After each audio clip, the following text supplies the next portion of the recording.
Nama saya Novi, saya keturunan Madura. Ayah saya ini, dia kan seorang ustadz, seorang kiai, seorang alim ulama di Tangerang, di mana kami tinggal gitu kan.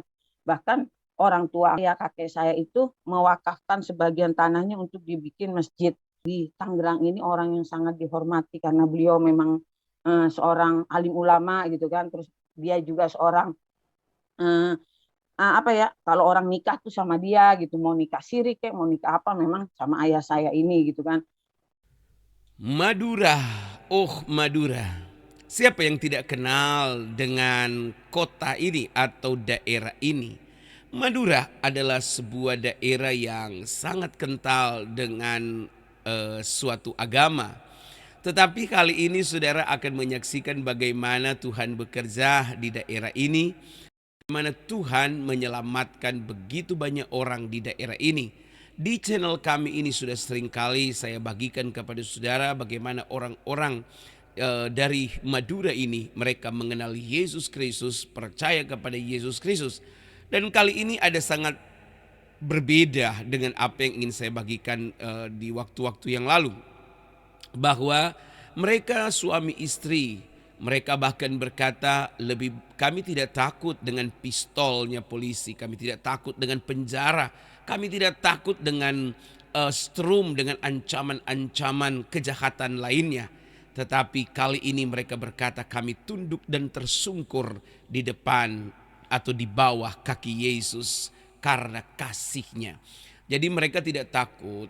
Yang ingin disampaikan oleh pesaksi ini adalah dia tidak takut dengan ancaman-ancaman atau gertakan-gertakan apapun, tapi dia akhirnya luluh dan dia tersungkur hanya dengan kasih Yesus. Saudaraku, ya orang-orang seperti ini yang keras, ya mereka bertumbuh, mereka lahir dalam dunia yang keras sehingga mereka tidak mungkin bisa diancam atau ditakutkan dengan hal-hal lain, tetapi kasih sayang, kebaikan, suatu cinta yang tulus kepada sesama manusia dapat meluluhkan hati mereka dan akhirnya mereka percaya kepada Yesus Kristus.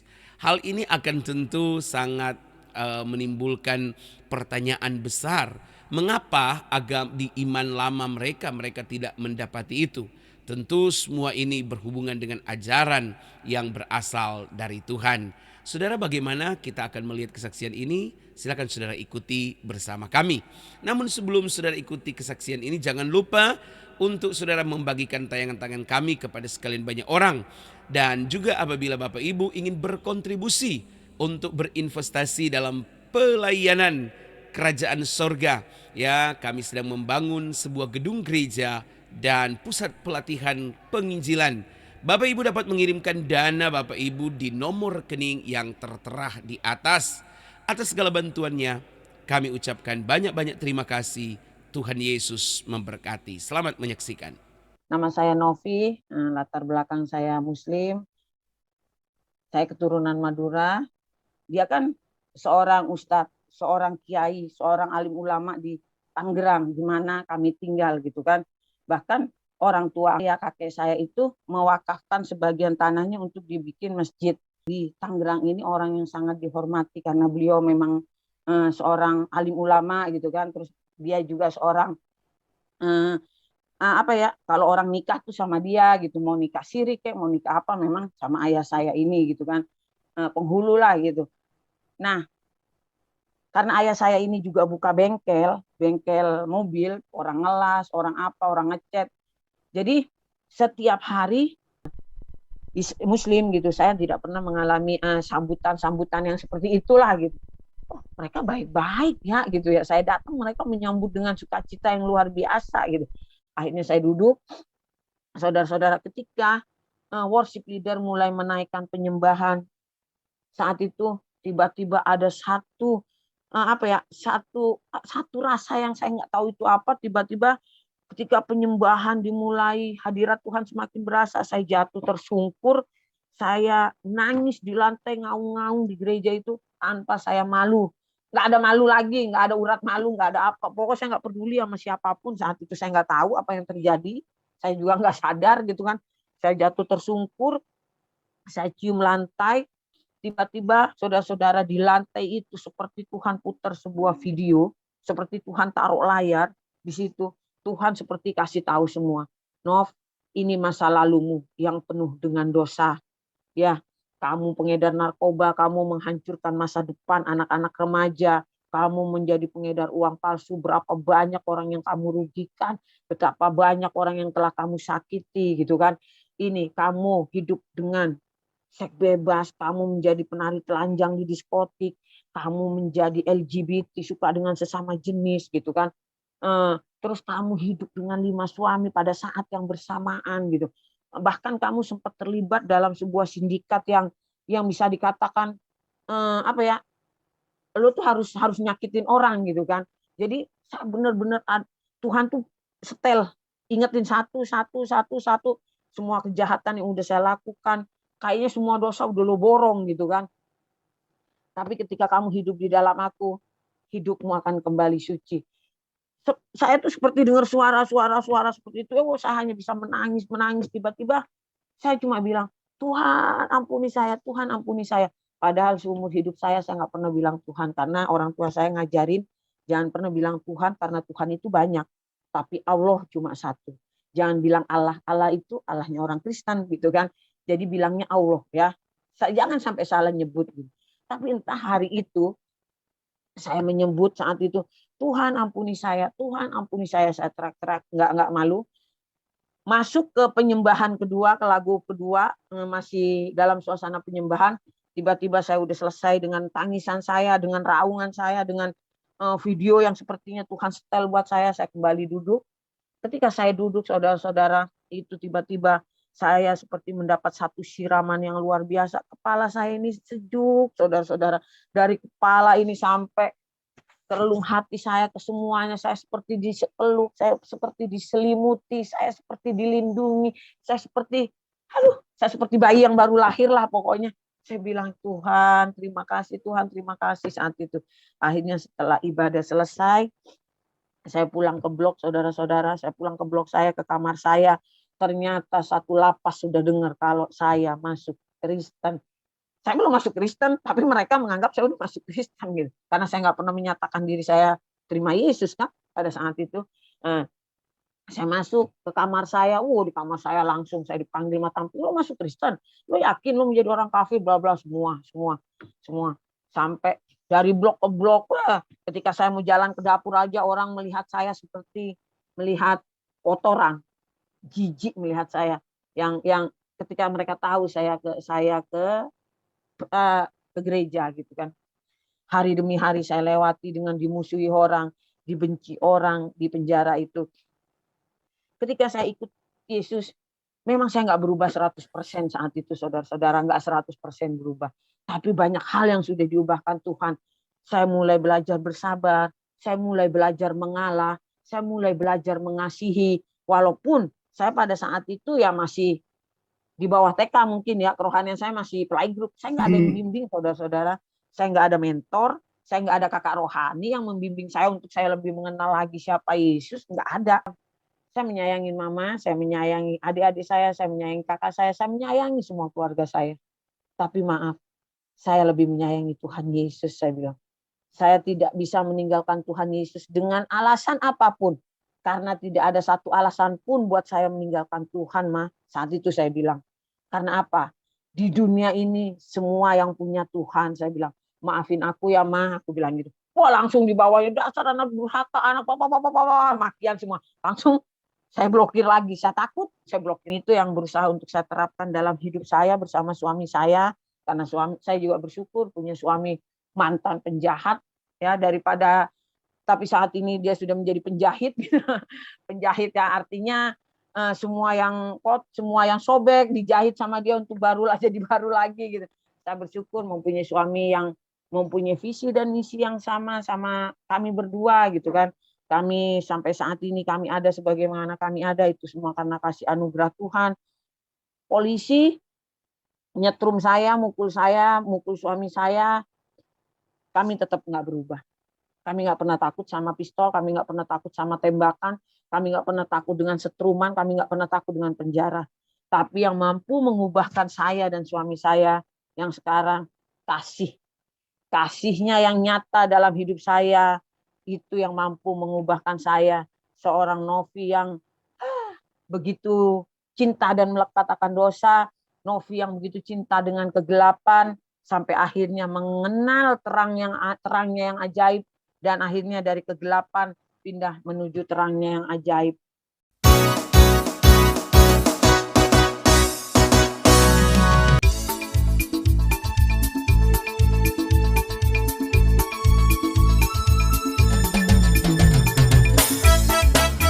Ya. Shalom teman-teman, saudara-saudaraku terkasih dalam Tuhan dimanapun semuanya berada. Puji Tuhan, ya saya mau memperkenalkan diri lagi. Nama saya Novi, latar belakang saya Muslim. Saya keturunan Madura. Ya puji Tuhan untuk kesempatan yang sudah diberikan kepada saya oleh Pak, menyaksikan kebaikan Tuhan dalam hidup saya, menceritakan perjumpaan pribadi saya dengan Tuhan dalam hidup saya. Saya berterima kasih untuk kesempatan dan waktunya. Baiklah, saya akan segera menyaksikan bagaimana Tuhan itu dahsyat dalam kehidupan saya. Latar belakang saya Muslim. Saya itu ketika mama saya itu punya kakak dulu. Dia punya kakak, kakaknya itu tidak menikah, sudah 6 tahun tidak punya anak. Akhirnya saya anak ketujuh dari 9 bersaudara. Ketika saya lahir, saya dikasih sama kakaknya mama saya. Saya dikasih sama saya lah jatuhnya ya. Saya dikasih sama saya. Di rumah saya itu ada kakek saya. Saya tumbuh dengan begitu bahagialah di sana gitu. Masa kecil saya bahagia sampai saya kelas 6 SD. Saya diberikan kasih sayang selayaknya orang tua menyayangi anaknya. Saya benar-benar merasa saya itu anak kesayangan mereka gitu, dan memang saya disayang di situ. Sampai akhirnya ketika kelas 6 SD, ketika saya kelas 6 SD, orang tua kandung saya itu kan sering memang sebulan sekali, 2 bulan sekali main ke rumah ayah saya gitu.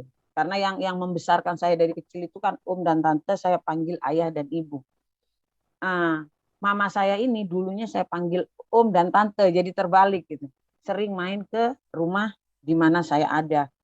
Nah, ketika mereka main di kelas 6 SD ini, mereka bilang sama saya, "Nak, sebenarnya kamu itu bukan keponakan saya, bukan keponakan om dan tante, tapi kamilah orang tua kandung kamu." Saat itu tante itu bicara seperti itu. Saya nggak mau, saya nggak terima, ya biasalah anak kecil gimana kan gitu.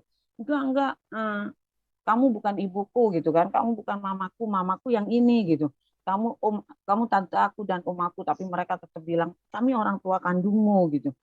Sampai akhirnya saya bertanya sama orang tua yang membesarkan saya, dan mereka bilang, iya memang mereka orang tua kandungmu. Sifat anak ya gimana ya, namanya anak-anak, saat itu saya merasa saya kecewa, saya sedih, saya merasa berarti selama ini orang tua saya nggak sayang dong sama saya dikasihin ke orang lain, saya nggak diurusin ya. Pertanyaan demi pertanyaan saat saya masih kecil itu ada, sampai akhirnya mama kandung saya itu pas banget mau naik ke kelas SMP kelas 1, liburan sekolah pada saat itu, mama saya itu kan datang ke rumah, mama kandung saya datang ke rumah lagi, terus dia bilang, sekarang kan liburan sekolah, nak, kamu ikut mama ya katanya, ke Cibubur katanya gitu. Mama tuh ingin Mama tuh ingin membuktikan sama kamu bahwa kami menyayangi kamu sama seperti orang tua angkatmu menyayangi kamu gitu kan. Jadi saya lihat saya ingin melihat bagaimana mereka menyayangi saya, dan akhirnya saya ikut sama mama dan papa saya ke rumah mereka gitu. Ketika saya sampai di sana, saya tinggal bersama mama saya. Di hari pertama saya mendapat perlakuan yang sangat-sangat tidak enak. Saya di sana diperlakukan seperti pembantu, bahkan lebih dari pembantu. Di usia saya yang masih cukup kecil ya, di kelas 6 SD, itu jam 4 subuh saya ditendang sama mama saya, bangun, bangun, bangun, bantuin tuh bibi di dapur nimba air. Zaman dulu itu masih nimba air di rumah mama saya. Saya nimba air itu, saya harus isi ember itu 20 ember besar untuk mandi papa saya, mama saya, adik saya, kakak saya, semua saya yang nimba sampai tangan saya lecet-lecet. Karena waktu saya tinggal sama orang tua yang membesarkan saya itu di rumah orang tua saya itu saya nggak pernah kerja apa-apa. Tugas saya hanya belajar dan belajar waktu itu main gitu kan. Akhirnya saya nangis, saya sedih, tapi saya nggak bisa berbuat apa-apa. Zaman dulu nggak ada HP gitu kan, telepon pun telepon umum dengan apa jarak yang cukup jauh dan saya juga nggak punya uang receh apa dulu kan pakai koin ya gopean gitu cepean saya juga nggak punya uang untuk saya telepon keluarga saya yang di Tangerang gitu saat itu saya hanya bisa menangis dan menangis keesokan harinya saya diperlakukan lebih parah lagi. Pokoknya benar-benar saya tidur aja saya hanya dikasih tiker yang tiker kampungnya, tiker orang dulu lah gitu, tiker sama bantal yang cukup tipis, nggak dikasih selimut, nggak dikasih boro-boro guling gitu kayak anak-anak yang lain gitu kan. Saya melihat kakak saya itu kalau bangun jam 7 baru dibangunin, kalau jam 4 subuh saya bangun selimut kakak saya itu jatuh, sama mama saya itu diambil diselimutin lagi. Anak kecil gimana sih kalau melihat hal itu? Pastinya sangat sedih-sedih. Saya sedih, saya ngerasa saya apa ya? Aduh, pokoknya saat itu benar-benar ada rasa sakit hati, ada rasa ingin marah, ada rasa, semua rasa jadi satu. Tapi saya nggak tahu saya harus berbuat apa. Sampai akhirnya, apa ya? Setiap hari kalau kakak saya dikasih jajan, semua dikasih jajan waktu itu 3.000, 2.000, saya itu hanya dikasih 500 perak gitu. Jadi perlakuan yang benar-benar berbeda.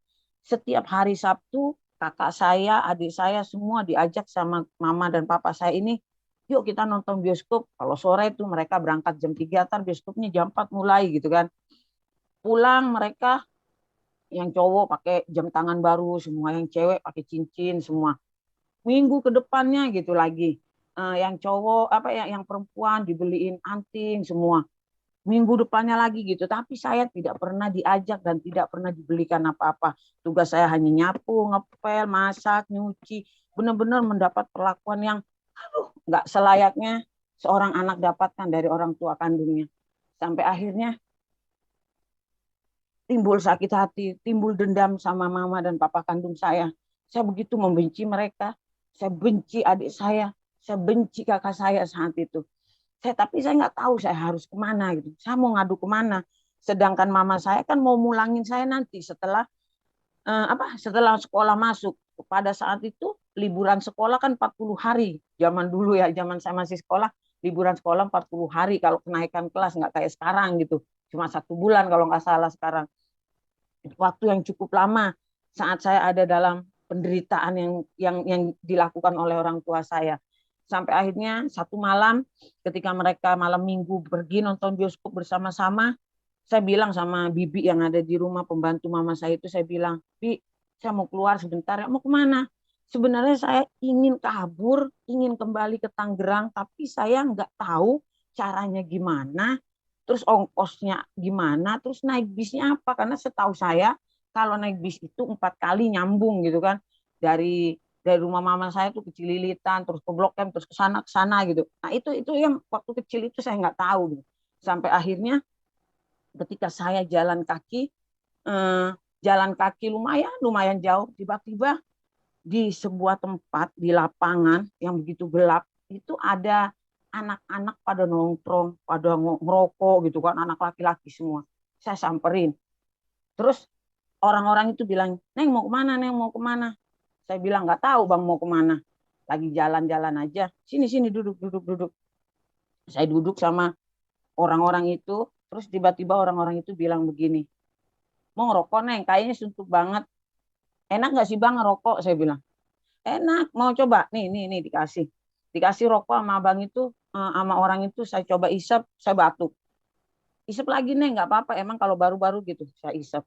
Sampai akhirnya di kelas 6 SD lah, di kelas 6 SD lah itu, saya mulai kenal yang namanya rokok. Sampai akhirnya saya bilang sama abang itu, semakin malam itu saya bilang, Bang, itu anak-anak yang di pojokan sana pada ngapain bang? Kok ngumpet? Oh itu lagi pada ngegele neng. Ngegele itu apa bang? Ngegele itu pakai ganja kan. Ganja tuh apa bang? Ya rokok juga, tapi dia enak katanya ya gitu-gitulah. Sampai akhirnya saya bilang kalau saya pakai boleh bang. Oh ganja mahal neng, harus pakai duit gitu-gitulah. Sampai akhirnya saya pulang malam itu, saya mulai mulai apa ya? Mulai merasa merasa gini. merasa punya pelarian. Oh ya kalau merokok kayaknya lepas beban gitu. Nah keesokan harinya saya main lagi malam ke tempat si tongkrongan ini, main lagi, saya ngopi ngerokok lagi di situ. Saya coba kumpulin uang. Setiap yang hari yang dikasih mama itu buat jajan itu saya kumpulin. Terus saya bilang sama abang itu, bang saya punya duit segini, bisa nggak sih bang? Saya nyobain yang namanya ganja. Oh bisa nih katanya. Ya udah ntar patungan aja ya katanya gitu. Saat itulah saya mulai mengenal yang namanya narkoba di kelas 6 SD. Mau naik ke kelas 6 SMP saya sudah mulai memakai yang namanya ganja, yang namanya rokok. Saya udah mengenal itu semua. Sampai akhirnya keesokan harinya anak-anak itu bilang mau pil nggak, mau pil nggak. Maaf kata kasarnya gitu ya. Maaf sekali pil anjing gitu kan. Pil BK, pil Nipam, Lexotan apa semua saya coba. Kalau itu saya nggak beli karena memang mereka semua pemakai itu. Paling saya nih, no cobain gitu kan. Dari satu butir saya mulai fly, keesokan harinya satu udah nggak mempan, lanjut dua, tiga, empat, sampai akhirnya 10 butir pun saya tenggak dalam satu hari itu. Saya nggak merasakan apa-apa gitu karena saking kebalnya saya udah dengan obat-obatan itu. Sampai akhirnya setelah 40 hari selesai, saya dipulangkan lagi ke rumah orang tua angkat saya. Di rumah orang tua angkat saya mau tidak mau saya sudah kecanduan dengan namanya rokok dan narkoba. Tapi orang tua angkat saya, dia kan seorang ustadz, seorang kiai, seorang alim ulama di Tangerang, di mana kami tinggal gitu kan. Bahkan orang tua angkat saya, kakek saya itu mewakafkan sebagian tanahnya untuk dibikin masjid. Jadi orang tua angkat saya yang di Tangerang ini orang yang sangat dihormati karena beliau memang seorang alim ulama gitu kan. Terus dia juga seorang eh, apa ya, kalau orang nikah tuh sama dia gitu, mau nikah siri kayak mau nikah apa memang sama ayah saya ini gitu kan. Penghulu lah gitu. Nah karena ayah saya ini juga buka bengkel, bengkel mobil, orang ngelas, orang apa, orang ngecat. Jadi setiap hari saya mencuri apa ya, alat-alat bengkel ayah saya ini, ayah angkat saya ini. Setiap hari saya ambil petangnya, apanya, pokoknya saya kumpulin, saya kiloin hanya untuk beli narkoba karena saya udah kecanduan. Akhirnya saya masuk SMP. Setelah masuk SMP, di SMP ini saya mulai bergaul dengan orang-orang yang apa ya, saya nggak suka dengan anak-anak yang alim lagi. Saya mulai bergaul dengan anak-anak yang tahu rokok, yang tahu narkoba gitu. Sampai akhirnya hari demi hari saya lewati. Setiap liburan sekolah, kenaikan kelas ke SMP kedua begitu lagi. Mama saya datang, tapi mama saya itu pintar sekali merayu, pintar sekali apa ya, memberi janji buayan yang indah kepada saya.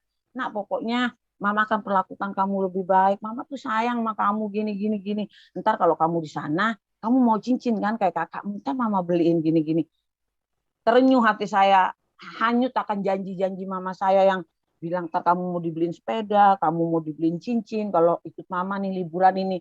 Ketika saya ikut mama saya lagi ke Cibubur, di sana saya diperlakukan lebih parah dari sebelumnya.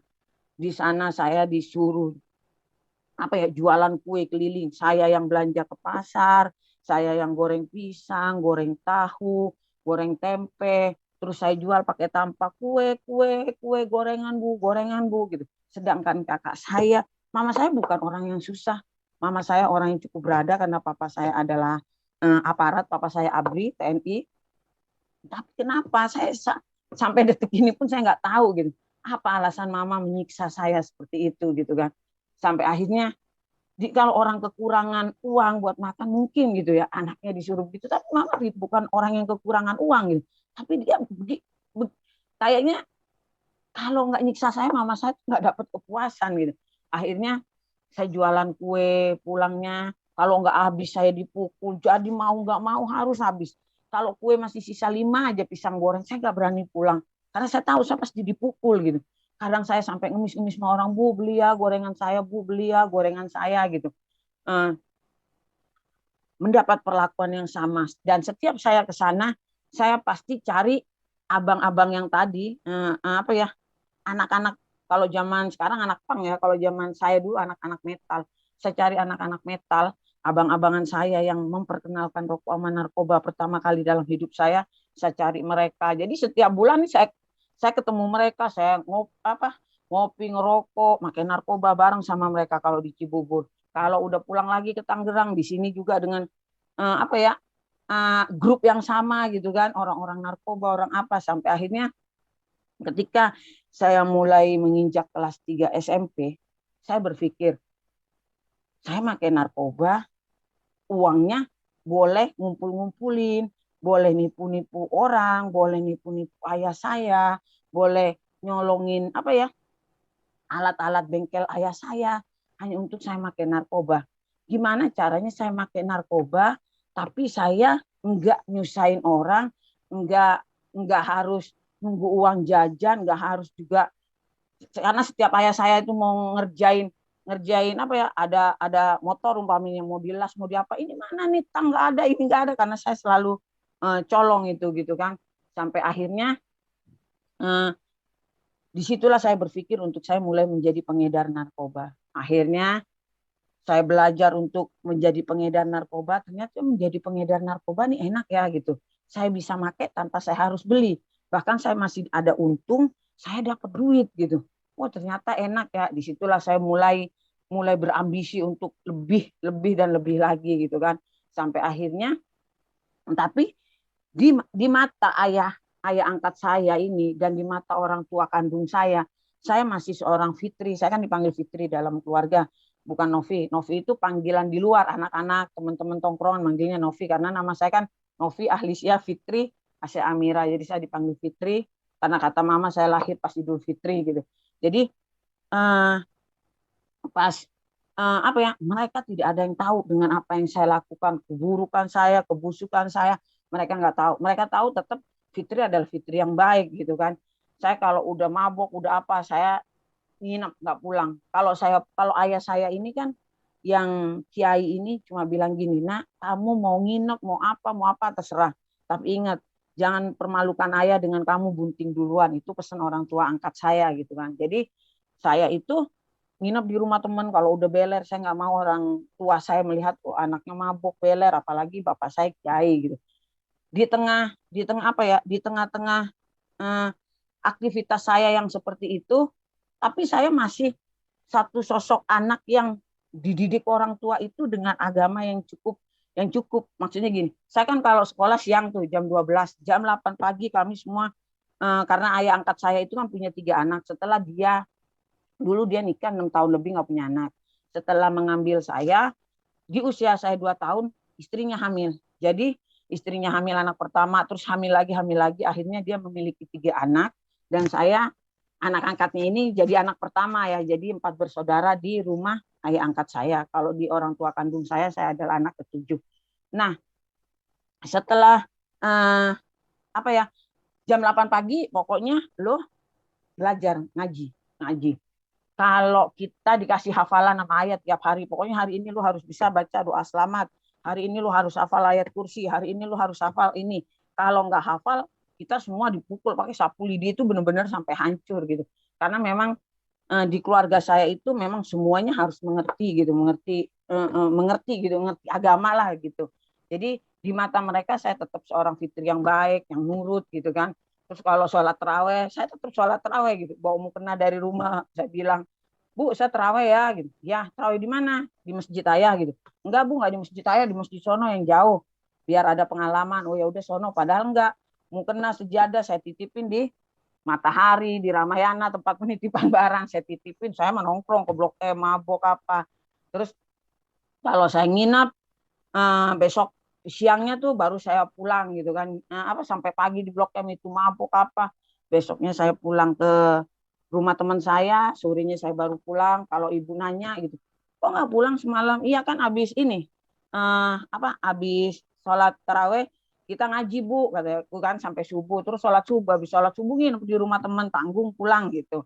Jadi padahal saya nggak berani pulang karena mukena yang saya titipin di masjid ini nggak bisa saya ambil karena kan Ramayana bukanya jam 10 gitu kan, ya otomatis saya tunggu Ramayana buka baru saya ambil penitipan barang gitu. Jadi di mata keluarga saya adalah tetap fitri yang baik gitu. Ketika saya menceritakan ke ayah angkat saya, ke kakek saya, apa yang dilakukan ibu terhadap saya, mereka sama sekali nggak percaya. Ketika orang tua angkat saya, kakek kandung saya nggak percaya akan apa yang dilakukan ibu saya mengalami kekecewaan yang kesekian kalinya. Kenapa mereka nggak percaya gitu? Kok mereka nggak percaya gitu? Karena apa? Ibu saya ini pintar ngomong. Ke satu, kedua ibu saya ini saya nggak tahu ya dia kalau kata orang sana ibu saya kan punya pegangan gitu. Bahkan saat ibu saya melakukan perselingkuhan, saya melihat benar perselingkuhan yang ibu saya lakukan. Bapak saya kan tugas di Timur Timur pada waktu itu karena dia TNI kan, tugas di Timur Timur. Setelah 2 tahun Papa kembali, saya ceritakan sama Papa apa yang saya lihat dengan mata saya. Justru saya dihajar sama Papa karena Papa ini terlalu percaya sama ibu saya dan ibu saya ini apa ya, asal ngomong A orang nurut gitu. Karena saya tahu maksudnya gini, maaf kata kalau orang sono seberang kan banyak pegangannya gitu. Jadi apapun yang ibu katakan orang nurut. Apa yang ibu katakan orang nurut gitu. Jadi memang ibu saya nih sedikit-dikit pergi ke orang pinter, orang pinter, orang pinter itu sih yang saya tahu pada saat itu gitu. Jadi ya udah saya kalah dan tidak ada satu orang pun percaya sama saya. Sampai akhirnya ketika saya mau masuk ke kelas 1 SMA, ibu saya datang mau ajak saya ke tempat dia, saya nggak mau. Itu ayah angkat saya marah. Kenapa kamu belajar berbakti sama orang tua? Saya bilang saya nggak mau ya, saya akan diperlakukan dengan apa ya? Dengan perlakuan yang sama, bahkan mungkin lebih buruk gini-gini. Itu nggak ada yang percaya. Sampai akhirnya saya dipaksa, diharuskan saya akhirnya ikut ibu saya lagi untuk keempat kalinya dalam setiap tahunnya itu. Ketika saya ikut ibu saya lagi, saya nyampe di sana langsung ditampar, pak, pak, pak, pak. Itu langsung dipukuli. Kenapa? Karena saya sudah berani menceritakan kepada kakek saya, kepada ayah dan ibu angkat saya tentang tentang apa yang diperlakukan mama saya ini kepada saya. Selama ini kan saya diam. Di sana disiksa, ketika balik ke Tangerang saya diam karena saya takut. Tapi ketika saya berani menceritakan kejujuran ini, justru saya di sana dihajar. Dia bilang, kamu kira mereka percaya sama kamu? Mereka lebih percaya sama saya. Kakek kamu gak bakal percaya sama kamu karena kakek kamu itu bapak saya gitu kan. Saya dipukul di sana, dihajar. Bahkan eh, ketika saya liburan itu, saya dipaksa sama ibu saya jadi pembantu di rumah tetangganya, nyuci gosok apa hanya untuk saya nggak tahu untuk apa ibu saya punya uang gitu, tapi saya diperlakukan seperti itu nggak tahu gitu kan. Akhirnya sakit hati demi sakit hati, kepahitan demi kepahitan, dendam demi dendam saya simpan di hati saya. Sampai akhirnya ketika saya melihat ibu sama pacarnya itu masuk ke dalam sebuah kamar di rumah, saya telepon papa saya. Tapi memang apa ya, tiba-tiba sebelum papa saya itu sampai rumah, itu pacarnya ibu saya udah pulang. Akhirnya karena papa saya tidak melihat apa yang saya ceritakan, nggak ada siapa-siapa di rumah itu, saya dipukul sama papa saya diambil rambut, saya dijedot-jedotin sampai gigi depan saya itu sebagian 2 gigi itu yang paling depan itu pecah, pecah, rontok darah itu udah ngalir dari bibir. Setelah itu saya diinjek pakai sepatu abrinya karena kan dia memang baru pulang ya, sepatu abri yang begitu berat ya, yang besar itu saya diinjek pak pak pak di belakang saya ini. Terus ibu saya cuma bilang, iya rasain rasain, biarin aja, kasih pelajaran, biar ini mulutnya itu hancurin sekalian biar nggak ngadu yang nggak habis mulut saya berdarah berdarah. Setelah itu saya ditarik kerah belakangnya ini sama papa saya di kamar mandi, saya disiram wok sama air basah kuyup saya. Setelah saya basah kuyup, saya diseret ke belakang rumah karena di belakang rumah itu agak 5 atau 10 meter dari pintu belakang rumah saya itu kuburan umum. Saya diikat di pohon Kamboja itu sama papa dan mama saya itu 2 hari 1 malam. Ya 2 hari 1 malam. Malamnya cuma sekali, tapi dari pagi sampai malam sampai sore lagi gitu. Saya diikat.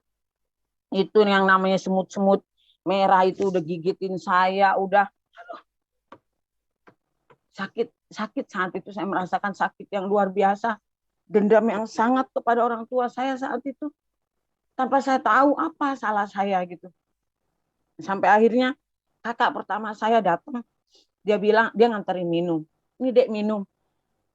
saya udah nggak bisa minum karena kan saya diikat, bibir saya udah gemeteran, ditaruh gelas di bibir saya sama kakak saya, sempat saya minum langsung saya ludahin lagi. Saya bilang saya nggak butuh pertolongan kamu, saya nggak butuh pertolongan siapapun, saya bilang sama kakak-kakak saya kan.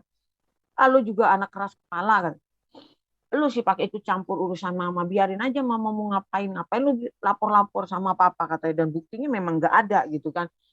Terus kata kakak saya, kita aja yang udah dewasa nggak berani menceritakan kelakuan mama itu kepada papa gitu. Lalu pakai berani ceritain gitu kan. Saya hanya diam, diam dan diam. Keesokan harinya saya ketika saya dilepas dari ikatan itu, saya langsung lemes jatuh apa lunglai gitu kan karena udah diikat 2 hari 1 malam itu. Saya jalan ke kamar mandi, saya cuci kaki, cuci tangan, lalu eh, udah lu jadi anak nurut ya, jangan ini ya, jangan itu. Saya hanya diam. Ketika keadaan rumah sepi, saya bungkus, saya ambilin baju saya itu, kalau nggak salah ya sedikit lah, cuma 6 potong gitu, saya masukin ke kresek hitam. Saya masukin ke kresek hitam, saya jalan kaki, ya lumayan jauh dari rumah ibu saya ke jalan raya. Di jalan raya itu saya bingung, ya Allah saya mau kemana ini gitu, duit nggak punya gitu kan. Saya jalan kaki sejauh mungkin supaya saya nggak ketahuan kalau mama dan papa saya, kakak saya nyariin saya kan, kalau saya masih di gang atau di jalan yang menuju gang rumah kan ketahuan. Jadi saya jalan ke tempat yang agak jauh. Di situ sampai jam 8 malam saya bilang, saya mau kemana ya? Saya mau kemana? Uang seperak aja saya nggak pegang. Saya mau telepon, saya juga nggak mungkin bisa. Saya bilang, saya mau kemana? Mau minta jemput kakek. Saya nggak ada duit sama sekali. Saat itulah akhirnya saya beranikan diri untuk saya stop kendaraan umum. Dari situ saya langsung ke Cililitan. Saya nebeng ya, saya belajar untuk apa ya, uh, saya bikin diri saya gue preman nih gitu kan, padahal saat itu saya belum seperti itu. uh, saya menunjukkan apa ya, menunjukkan kearoganan saya gitu kan, saya coba beraniin diri padahal saya takut. Awal-awal itu saya takut. Saya coba akhirnya sampai Cililitan saya pindah lagi bis dari Cililitan ke Kebayoran Lama. Saya, bang gue numpang ya bang, ini ya ini, pokoknya dengan berlagak seolah-olah gue preman yang biasa naik mobil nggak bayar dan jangan macem-macem sama gue gitu. Padahal saat itu saya masih dalam keadaan yang apa ya, di dunia kepremanan saya masih polos gitu. Tapi saya harus melakukan itu supaya saya bisa balik ke Tangerang gitu. Dari Bayoran Lama saya naik lagi nyambung ke Cipulir. Dari Cipulir saya naik lagi ke Tangerang. 4 angkutan umum yang saya naiki tanpa saya bayar, dan akhirnya karena saya bisa melakukan itu lolos gitu, akhirnya keesokan hari demi keesokan hari saya seperti itu, naik mobil kemana aja saya nggak mau bayar gitu, karena saya bilang, weh gue nggak bayar nih gini-gini gitu. Maksudnya eh, anak-anak metal ini kenek udah tahu kan, kalau anak metal ini pakai kalungnya gede-gede, gambar tengkorak gitu, cincinnya banyak gitu kan. Dari kekecewaan itu akhirnya saya pasang anting banyak, lidah saya tindik, pusar saya tindik, benar-benar saya akhirnya apa ya, 100 derajat berubah saat itu. Sampai akhirnya ketika ayah angkat saya ini yang membesarkan saya dengan kasih sayang, dengan ketulusan, dia sedih melihat perubahan saya. Melihat apa ya, saya pakai anting banyak, saya pakai ini. Dia bilang, kenapa kamu seperti ini nak gitu. Akhirnya saya nggak berani jawab apa-apa, saya hanya tunduk, dan akhirnya saya mengambil keputusan untuk saya kos. Saat saya kok saya lari. Saya waktu izin mau kos mereka tidak izinkan, mereka masih mau mendidik saya secara baik.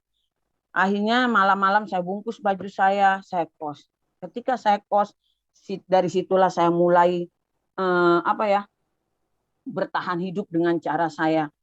Akhirnya saya cuma bilang gini, kalau kemarin gue menjadi pengedar narkoba, itu pengedar narkoba uangnya nggak seberapa gitu, nggak puas. Sampai akhirnya saya belajar untuk menjadi bandar, karena bandar sama pengedar beda ya, beda beda keuntungan juga, beda level juga, beda semuanya gitu. Akhirnya saya mengambil keputusan untuk saya naik level di dalam dunia narkoba. Saya cari bos saya dulu orang Niger gitu. Akhirnya saya dapat orang Niger, saya mendapat kenalan orang Niger ini di salah satu diskotik. Ketika saya udah kenal sama orang Niger, akhirnya saya jadi bos narkoba.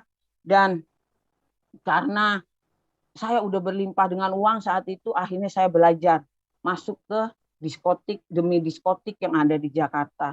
Akhirnya dari kekecewaan demi kekecewaan yang saya alami, dendam yang begitu kesumat saya simpan kepada orang tua, saya menjadi manusia yang sangat keras, saya menjadi manusia yang kalau ada orang nyenggol gue ya gue bacok gitu. Menjadi orang yang apa ya, yang saya nggak boleh disakiti. Ada orang nyakitin gue dengan kata-kata gue sakitin lo, dan kalau lo nggak keluar darah dari badan lo, gue nggak akan berhenti untuk sakitin lo gitu. Jadi saya menjadi manusia yang begitu keras, manusia yang begitu dendam.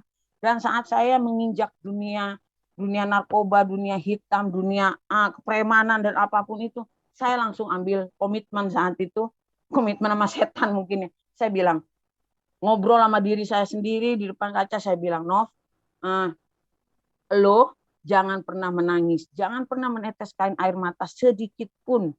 Karena apa? Ketika lo meneteskan air mata, lo adalah manusia yang lemah. Dan saat itulah saya menjadi manusia yang keras hati. Saya tidak pernah mau menangis. Mau saya sakit, mau saya sengsara, mau apa, saya nggak pernah menangis. Karena apa? Karena kalau saya menangis berarti saya manusia yang lemah. Saat itu, ketika itu saya berpikir bahwa uang adalah segalanya, uang adalah apa ya? Dengan uang saya bisa mengatur apapun. Dan akhirnya saudara-saudara, eh, saya hidup nyaman dengan dosa saat itu. Keluar masuk diskotik, main judi, sampai akhirnya saya ketemu dengan satu laki-laki dan saya menikah sama dia. Ketika saya menikah sama dia, dia mengajak saya nuntut ilmu. Akhirnya saya nuntut ilmu sama laki-laki ini, nuntut ilmu apa ya, ilmu kanuragan, ilmu bela diri, ilmu pengasihan, terus ya apa ya, kalau orang Islam bilang saya ini punya khodam, saya ini punya tenaga dalam, saya punya semuanya gitu. Bahkan untuk mau nyantet orang, mau ngapain orang, saya bisa gitu. Saya bisa buat suami istri pisah, bisa juga buat orang berhubungan dengan orang lain bisa deket gitu.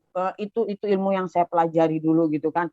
Saya dulu ketika belajar ilmu ini, saya direndam gitu di salah satu gunung di air yang sangat dingin itu, sampai menggigil gitu kan. Karena apa? Supaya saya punya tenaga dalam gitu.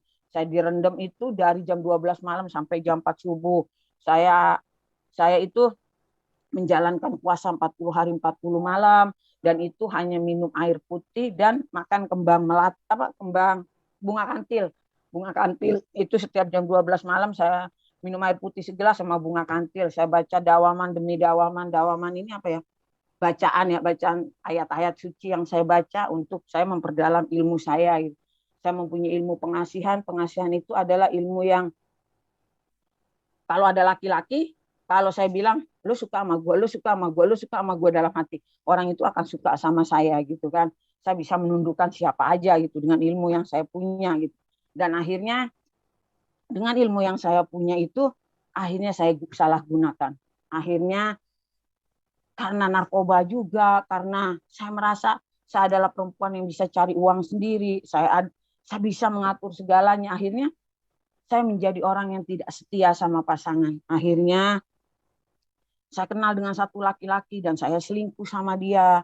Saya selingkuh ketika saya merasa nyaman-nyaman, dan akhirnya kami mengambil komitmen untuk kami menikah gitu. Saya bilang sama suami pertama saya minta cerai.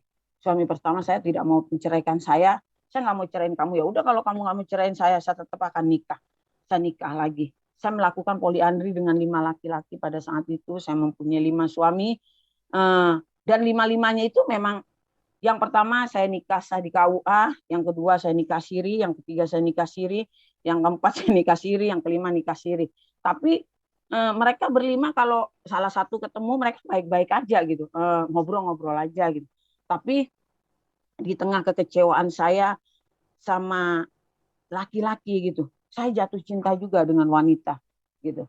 Sampai akhirnya saya mengalami karena gini, saya waktu saya masuk penjara pertama kali dalam hidup saya, tentunya saya kaget, tentunya saya shock karena pertama kali shock. Nah, ketika saya pertama kali merasakan penjara ini, laki-laki yang begitu saya cintai ternyata tidak setia sama saya. Akhirnya saya mengalami kekecewaan itu, dan akhirnya saya memutuskan untuk saya berpacaran dengan sesama jenis. Saya jadi LGBT pertama kali itu di dalam penjara pada saat saya masuk pertama kali di dalam penjara. Akhirnya Saya pacaran dengan sesama jenis, saya merasa nyaman, baik dalam keseharian saya, baik dalam, maaf kata ya, dalam hubungan seks gitu kan. Akhirnya saya bilang, ketika saya bebas, ketika detik-detik mau bebas, saya cuma bilang gini, waktu bertahun-tahun yang gue habiskan di dalam penjara harus terbayar ketika gue bebas. Apa yang sudah habis selama gue di penjara harus balik 2 kali lipat ketika gue bebas.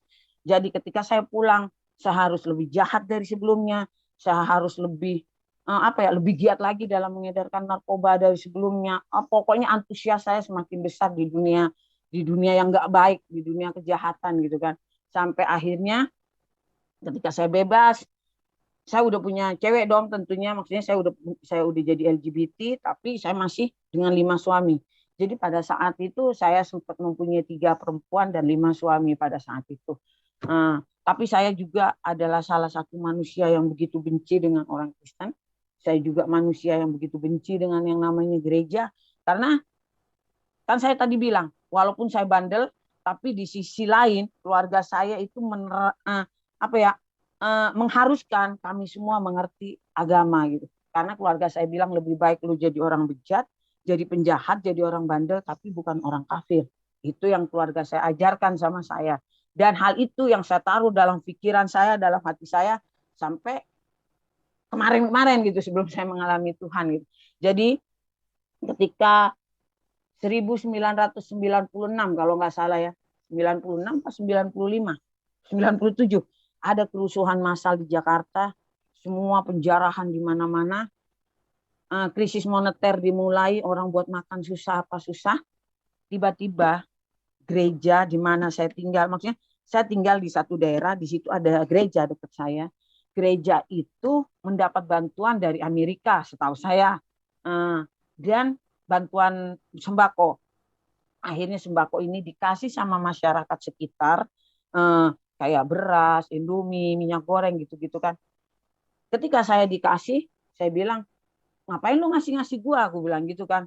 Enggak, karena ini dari gereja. Saya maki-maki, saya pokoknya benar-benar bawa-bawa gitu, karena saya haram najis gitu kan kalau berurusan.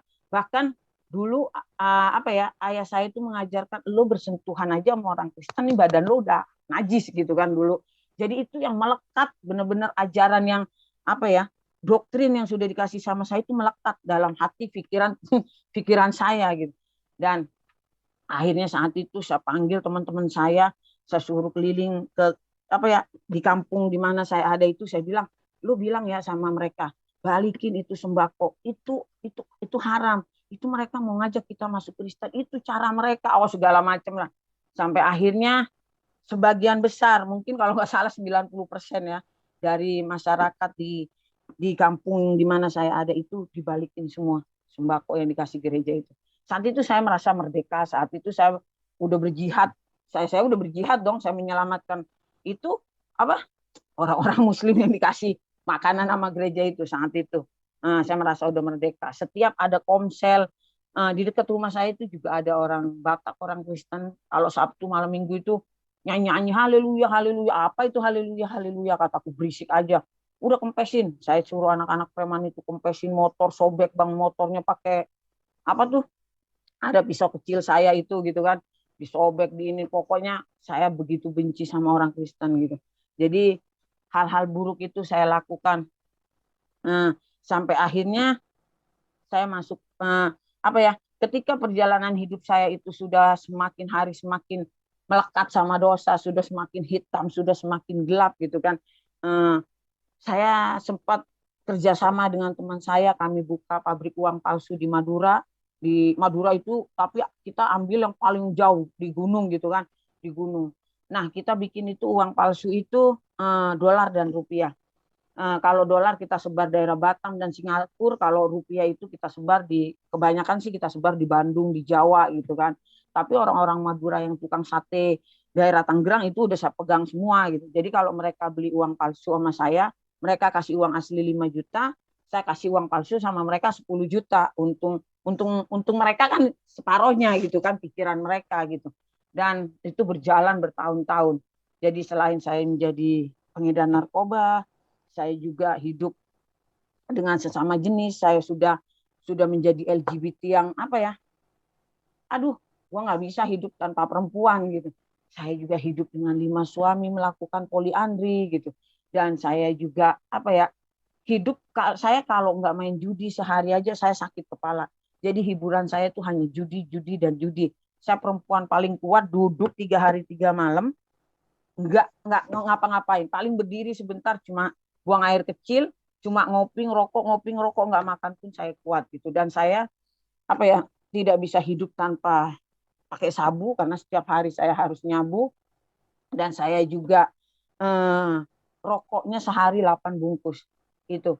Hal-hal yang apa ya, yang membuat saya nyaman gitu. Dulu bagi saya kalau saya itu nggak ngerokok, aduh lebih baik saya mati gitu. Itu dulu kan, sampai akhirnya teman saya ini di daerah Tangerang, bahkan di tempat di mana saya ada ini di Cilduk, banyak banget orang yang apa ya, yang udah tahu siapa si Nopi, siapa si Fitri gitu ya.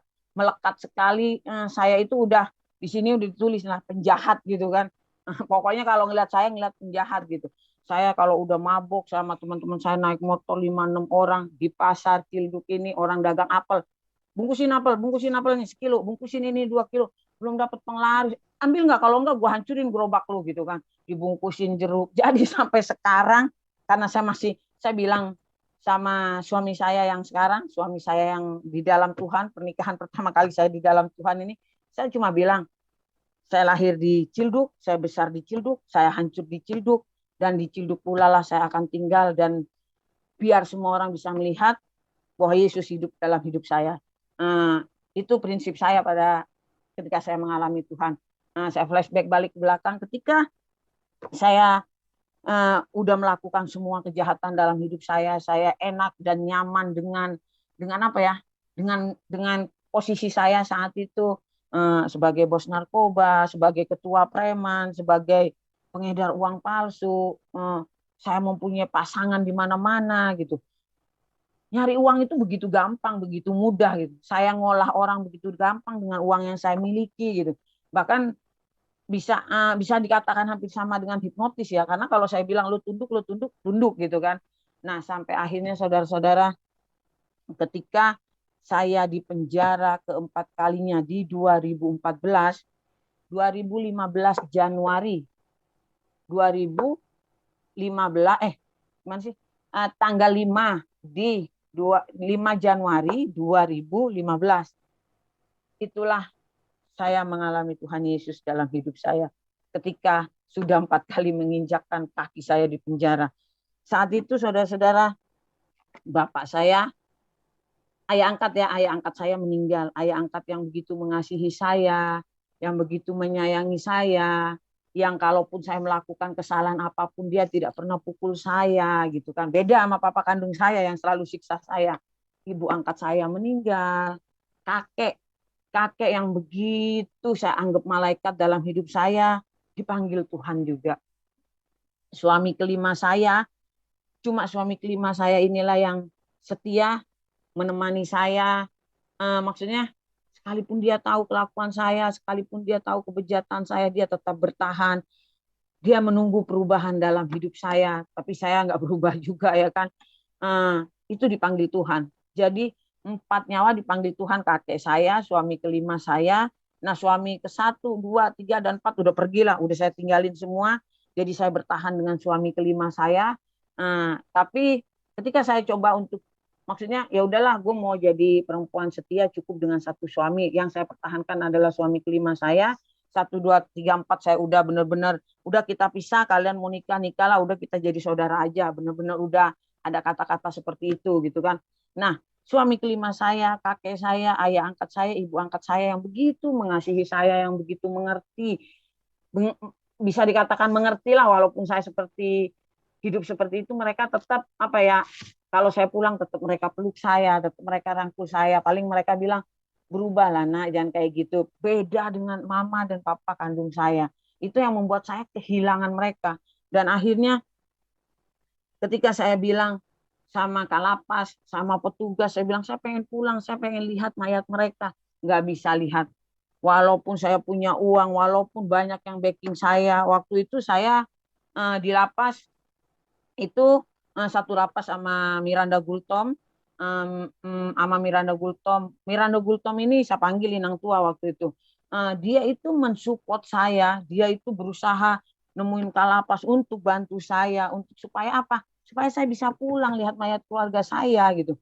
Dan Miranda Gultom itu bukannya orang nggak punya uang gitu, dia beruang gitu. Kalaupun saya nggak dibantu dia, saya juga masih punya uang pada saat itu untuk saya bisa pulang gitu. Tapi memang enggak. Disitulah alasannya apa? Alasannya karena pada saat itu saya adalah tahanan jaksa, bukan tahanan lapas. Dan karena waktu itu saya masih sidang kan. Kalau orang masih sidang berarti dia tahanan jaksa. Karena kan ada 3 tahanan. Pertama tahanan polisi. Sesudah 3 bulan atau 40 hari kita dilimpahkan ke jaksa. Berarti kita tahanan jaksa sebelum ada vonis. Vonis yang menentukan kita kena hukuman berapa, berarti saya masih tahanan jaksa. Kalau udah vonis saya tahanan lapas gitu kan. Nah, pada saat itu saya masih tahanan jaksa. Dan jaksa yang mengurus saya, jaksa saya gitu kan, dia itu pulang kampung dan nomornya tidak bisa ditelepon, BBM tidak aktif. Waktu itu belum ada WA, tapi ada BBM. BBM-nya itu tidak aktif. Benar-benar apa ya? Tuhan itu ya, Tuhan itu apa ya? Membuka mata saya pada saat itu gini loh. Lu punya uang, lu punya backing sekalipun orang berduit, lu nggak akan pernah bisa gitu. Karena di situ Tuhan menyadarkan saya ternyata uang bukan segala-galanya. Padahal selama ini uang itu sama Tuhan ya sama. Dalam hati saya gini, uang sama Allah itu sama. Uang bisa mengatur apa aja, Allah juga bisa mengatur apa aja. Itu prinsip saya dulu. Tapi saya disudutkan di satu titik yang uang lu nggak berlaku saat ini gitu. Nah, sampai akhirnya saya merasa kecewa, saya nangis, saudara-saudara saya nangis.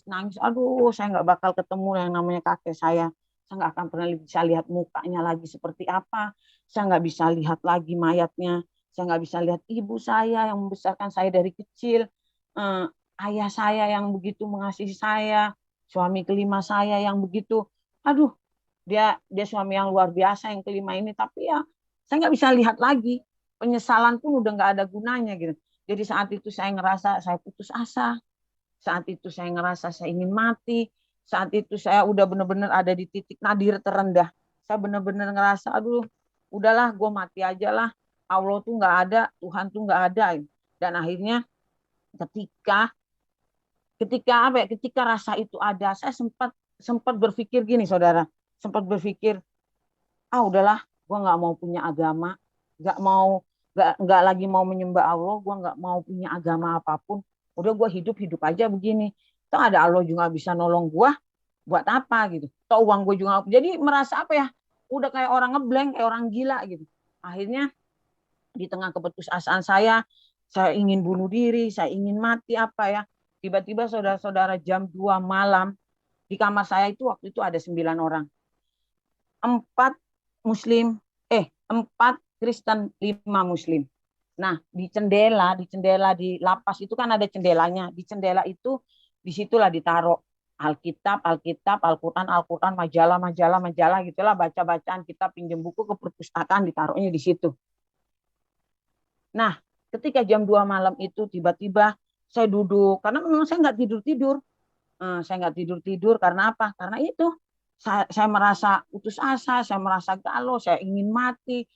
Saya udah berapa hari pegang silet terus, saya pengen bunuh diri gitu. Tapi hanya saya pegang, saya nggak bunuh-bunuh diri itu. Saya pegang, pengen bunuh diri, tapi entar dulu, pengen bunuh diri, tapi entar dulu gitu. Sampai akhirnya jam 2 malam, saudara-saudara, tiba-tiba ada satu sinar dari jauh. Perasaan saya kan itu gelap, lampu gelap ya. Saya tidur senderan, bukan tidur, senderan, setengah tidur di tembok itu. Tiba-tiba ada ada sebuah sinar yang begitu kecil. Dari jauh saya lihat, apaan sih tuh? Apaan sih tuh? Dalam hati saya pada malam hari itu, apaan sih tuh? Eh, dari dalam tembok gitu sepertinya ya, sinar itu. Lama-lama sinar itu membesar. Dan sinar itu begitu bercahaya di hadapan saya. Tiba-tiba saya lihat begini, saya tiduran di bawah ya, di lantai tapi ada kasurnya.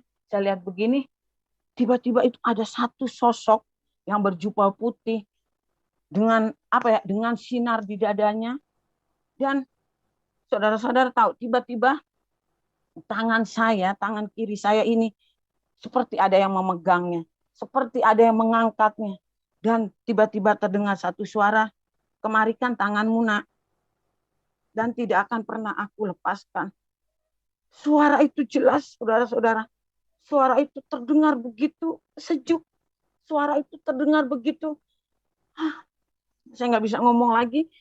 Tapi yang jelas semua beban hidup saya, semua kegalauan saya, semua sedih saya, semua kekacauan saya, hidup saya, apapun saat itu, rontok-rontok. Saat itu semua hilang. Pundak saya yang memikul beban berpuluh-puluh tahun lepas. Dendam yang ada di hati saya itu, pokoknya hati saya tuh benar-benar kosong, plong. Saya heran, apa itu. Sampai akhirnya saya merasa dipeluk begitu lembut. Saya merasa saya didekap dengan begitu nyaman. Dekapan yang nggak pernah saya rasakan. Pelukan yang nggak pernah saya nikmati dari orang tua saya. Saya merasakan kasih sayang yang nggak pernah saya rasakan. Bahkan dari 5 suami, dari pacar-pacar saya sekalipun, dari selingkuhan saya, dari uang yang saya miliki, saya tidak pernah mendapatkan sukacita seperti malam itu. Saya bilang, apa ini? Apa ini? Siapa yang datang? Saya sih waktu itu berharap pocongnya suami saya kayak datang, pocongnya bapak saya kayak datang, pocongnya mak saya kayak datang. Bukan mereka yang datang.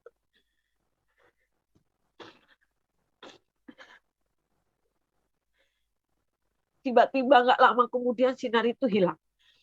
Suara itu hilang. Semua kembali seperti semula. Lalu saya bangun. Saya nyalain lampu kamar. Saya cari di kamar mandi. Saya cari di pintu.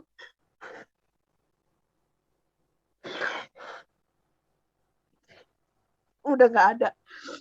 Udah nggak ada. Akhirnya saya duduk merenung. Saya duduk merenung, saudara-saudara, apa tadi yang datang menemui saya? Siapa itu? Siapa itu? Siapa itu?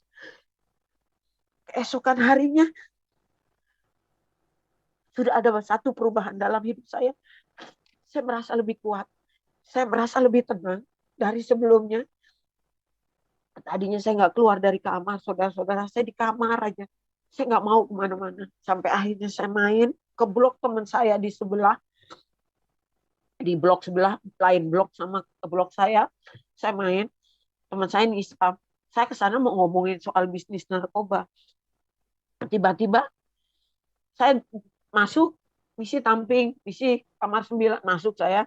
Ketika saya masuk, saya duduk senderan di temboknya. Tiba-tiba ada yang keluar dari kamar mandi. Misi adek, kakak mau ambil baju.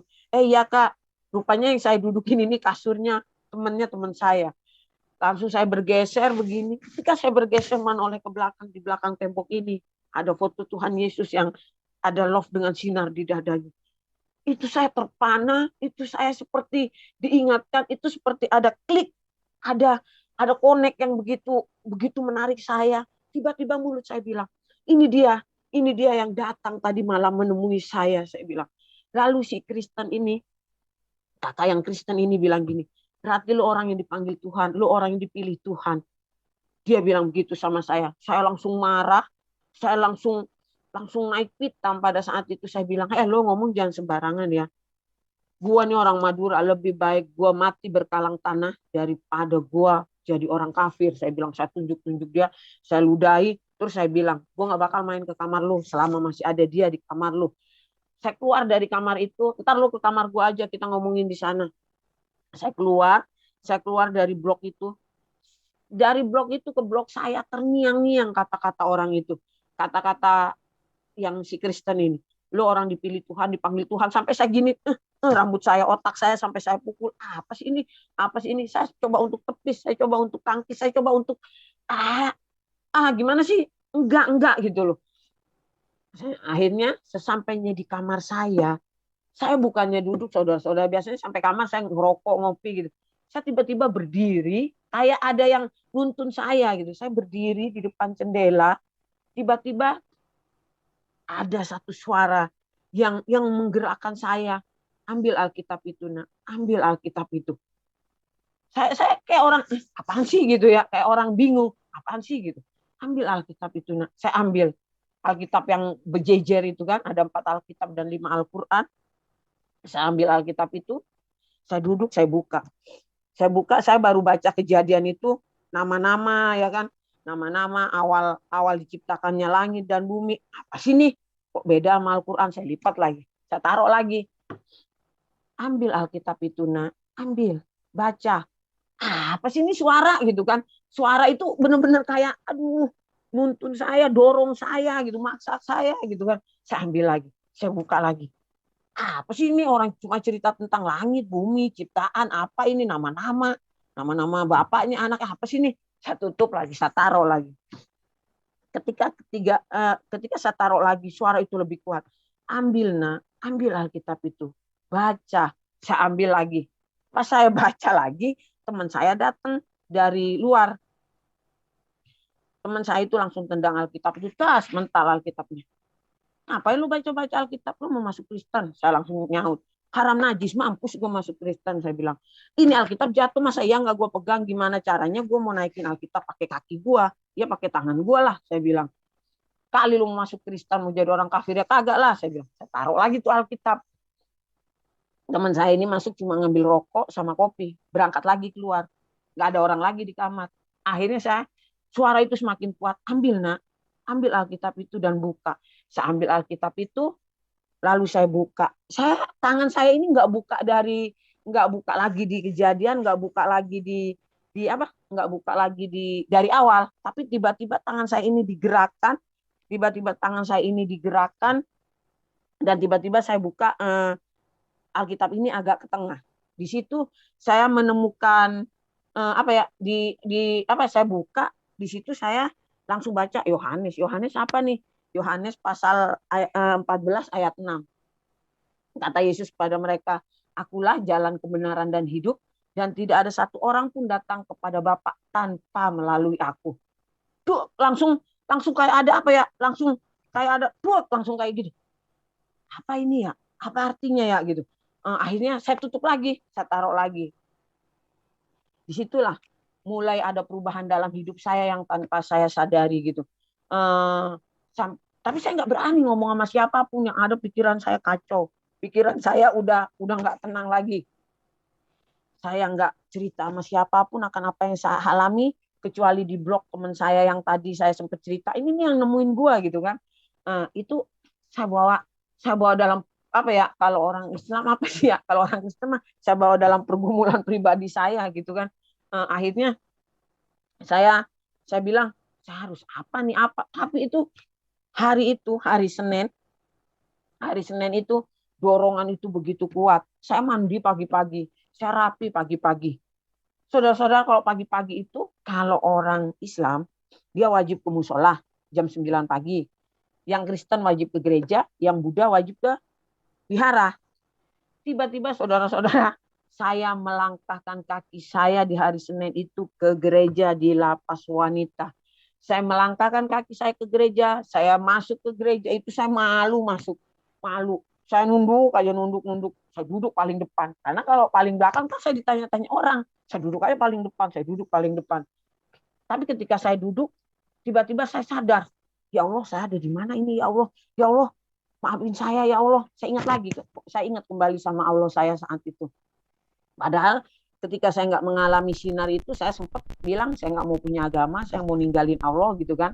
Saat itu saya ingat lagi, ya Allah ampuni saya ya Allah, saya duduk di gereja, saya jadi orang kafir ya Allah, maafin saya ya Allah, ampuni saya ya Allah, saya nggak mau jadi orang kafir ya Allah, saya mau keluar dari gereja itu. Tapi seperti ada yang menahan saya, udah lu duduk di sini, duduk manis di sini. Itu apa ya, maaf kata, pantat saya itu diangkat, nggak mau, benar-benar berat badan saya untuk melangkah keluar gitu, nggak bisa, udah lu duduk manis di sini gitu kan. Sampai akhirnya tamu, pendeta, pelayanan, tim dari luar yang melayani ke lapas datang. Tiba-tiba sebelum ibadah dimulai, teman-teman gereja itu datang. Salam Nopi, Salam Nopi, apa kabar? Oh ya, udah ya, ini pokoknya mereka menyambut saya dengan kasih. Mereka beda gitu kan, yang saya alami di dalam kehidupan saya selama saya Muslim gitu. Saya tidak pernah mengalami sambutan-sambutan yang seperti itulah gitu. Oh, mereka baik-baik ya gitu ya. Saya datang mereka menyambut dengan sukacita yang luar biasa gitu. Akhirnya saya duduk, saudara-saudara, ketika worship leader mulai menaikkan penyembahan, saat itu tiba-tiba ada satu rasa yang saya nggak tahu itu apa. Tiba-tiba ketika penyembahan dimulai, hadirat Tuhan semakin berasa, saya jatuh tersungkur, saya nangis di lantai ngaung-ngaung di gereja itu tanpa saya malu. Nggak ada malu lagi, nggak ada urat malu, nggak ada apa. Pokoknya saya nggak peduli sama siapapun. Saat itu saya nggak tahu apa yang terjadi. Saya juga nggak sadar gitu kan. Saya jatuh tersungkur, saya cium lantai. Tiba-tiba saudara-saudara di lantai itu seperti Tuhan putar sebuah video, seperti Tuhan taruh layar di situ. Tuhan seperti kasih tahu semua. Nov, ini masa lalumu yang penuh dengan dosa. Ya, kamu pengedar narkoba, kamu menghancurkan masa depan anak-anak remaja, kamu menjadi pengedar uang palsu, berapa banyak orang yang kamu rugikan, betapa banyak orang yang telah kamu sakiti gitu kan. Ini kamu hidup dengan seks bebas, kamu menjadi penari telanjang di diskotik, kamu menjadi LGBT, suka dengan sesama jenis gitu kan. Terus kamu hidup dengan 5 suami pada saat yang bersamaan gitu. Bahkan kamu sempat terlibat dalam sebuah sindikat yang bisa dikatakan apa ya, lo tuh harus harus nyakitin orang gitu kan. Jadi benar-benar Tuhan tuh setel, ingetin satu satu satu satu semua kejahatan yang udah saya lakukan. Kayaknya semua dosa udah lo borong gitu kan. Tapi ketika kamu hidup di dalam aku, hidupmu akan kembali suci. Saya tuh seperti dengar suara-suara seperti itu. Oh, saya hanya bisa menangis. Tiba-tiba saya cuma bilang, Tuhan ampuni saya, Tuhan ampuni saya. Padahal seumur hidup saya nggak pernah bilang Tuhan. Karena orang tua saya ngajarin, jangan pernah bilang Tuhan karena Tuhan itu banyak. Tapi Allah cuma satu. Jangan bilang Allah. Allah itu Allahnya orang Kristen gitu kan. Jadi bilangnya Allah ya. Jangan sampai salah nyebut gitu. Tapi entah hari itu saya menyebut saat itu, Tuhan ampuni saya, Tuhan ampuni saya teriak-teriak, nggak malu. Masuk ke penyembahan kedua, ke lagu kedua, masih dalam suasana penyembahan, tiba-tiba saya udah selesai dengan tangisan saya, dengan raungan saya, dengan video yang sepertinya Tuhan setel buat saya kembali duduk. Ketika saya duduk, saudara-saudara, itu tiba-tiba saya seperti mendapat satu siraman yang luar biasa. Kepala saya ini sejuk, saudara-saudara. Dari kepala ini sampai relung hati saya ke semuanya, saya seperti dipeluk, saya seperti diselimuti, saya seperti dilindungi, saya seperti bayi yang baru lahir lah pokoknya. Saya bilang, Tuhan terima kasih, Tuhan terima kasih saat itu. Akhirnya setelah ibadah selesai, saya pulang ke blok, saudara-saudara, saya pulang ke blok saya, ke kamar saya. Ternyata satu lapas sudah dengar kalau saya masuk Kristen.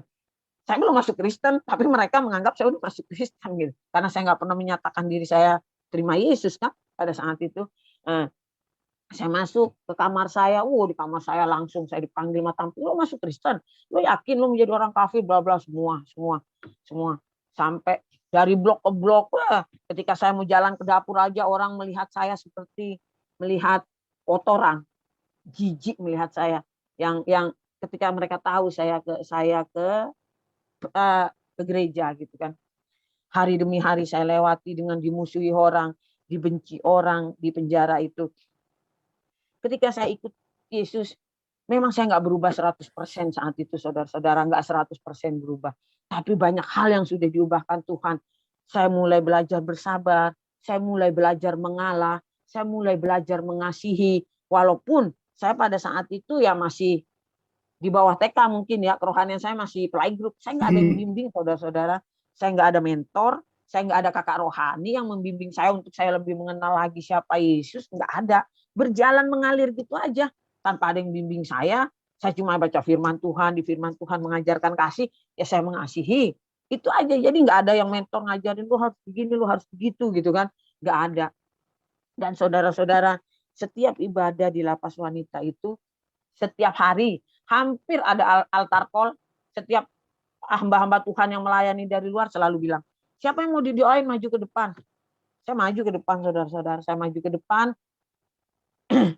Setiap hari selama bertahun-tahun permintaan saya dan doa saya nggak pernah berubah. Saya nggak pernah bilang, Tuhan kalau gue bebas, gue pengen jadi orang kaya. Tuhan kalau gue bebas, gue pengen punya kerjaan yang enak. Tuhan kalau gue bebas, gue pengen punya suami yang kaya, yang ganteng. Enggak.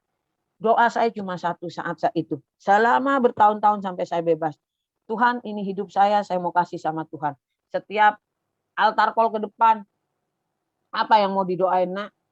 Yang mau didoain, doakan saja, saya tetap setia dan taat sama Tuhan. Saya mau kasih hidup saya buat Tuhan. Itu aja. Saya nggak pernah minta doa A, B, C, D, E. Enggak. Saya cuma minta itu bertahun-tahun. Sampai akhirnya saudara-saudara, setelah Kalapas dengar, petugas-petugas dengar saya masuk ke gereja, saya dipanggil. Saya dipanggil, terus saya dimarahi. Kamu nggak boleh kamu ke gereja. Karena kamu BAP-nya Muslim. Jangan kalau Kalapas bilang jangan sampai lapas dijadikan tempat apa ya, perpindahan agama. Nanti apa kata orang luar, lapas wanita akan dicap gak bagus, lapas wanita bisa dituntut gini. Kamu harus pikirin ibu juga dong gitu kan. Terus ibu yang satunya bilang, Ibu Bimpasnov, kalau kamu nggak ada tanda tangan, kan setiap kita ibadah kita tanda absen, Novi tanda tangan gitu kan. Di musola pun begitu. Kalau di musola ya, kamu nggak ada tanda tangan kamu, nggak ada absen kamu setiap hari, kamu nggak dapat remisi. Secara saudara-saudara, setiap warga binaan itu yang diharapkan adalah remisi dan bisa ngurus PB biar cepat pulang. Siapa yang betah di penjara lama-lama? Saya juga nggak betah. Saya juga pengen cepat pulang kalau yang dulu-dulu. Tapi tiba-tiba saudara-saudara saya bilang gini, Ibu, saya nggak dapat remisi nggak apa-apa. Saya nggak bisa ngurus PB nggak apa-apa, Bu. Tapi tolong jangan larang saya menyembah Tuhan yang saat ini saya percaya. Saudara-saudara, seorang Fitri bisa bicara seperti itu. Kalau bukan karena Tuhan nggak mungkin. Saya pengennya cepat pulang secara manusia saya. Saya pengen cepat pulang. Ngapain saya di dalam penjara lama-lama? Apalagi karena saya cuma percaya sama Yesus. Saya jadi lama di penjara gitu kan. Tapi ya itulah Tuhan.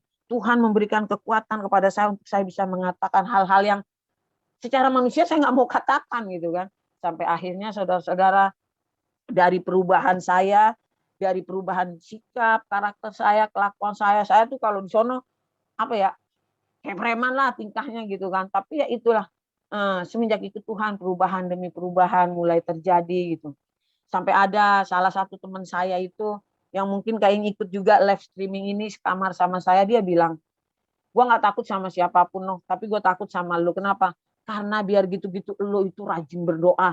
Saya saudara-saudara setiap setengah 5 subuh tuh udah penyembahan, berdoa, baca Alkitab setiap hari. Saya ingat sekali itu kakak-kakaan saya itu bilang begitu, saya panggil dia mak tua waktu itu bilang seperti itu. Gue takut sama lu karena apa? Karena lu rajin berdoa gitu kan.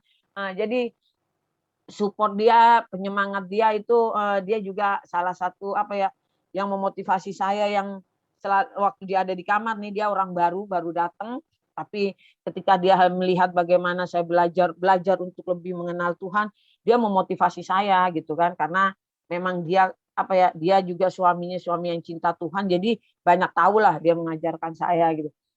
Sampai akhirnya saudara-saudara, dari perubahan yang saya alami, 3 orang terima Yesus sebelum saya pulang. Orang Sulawesi, orang Betawi, sama orang Cirebon. Dia ikut terima Yesus. Waktu mereka ikut ke gereja, saudara-saudara saya sempat dipanggil sama Bimpas sama ini. Nov, lu jangan jadi provokator, lu ngajak-ngajak orang. Bu, saya nggak pernah ngajak orang.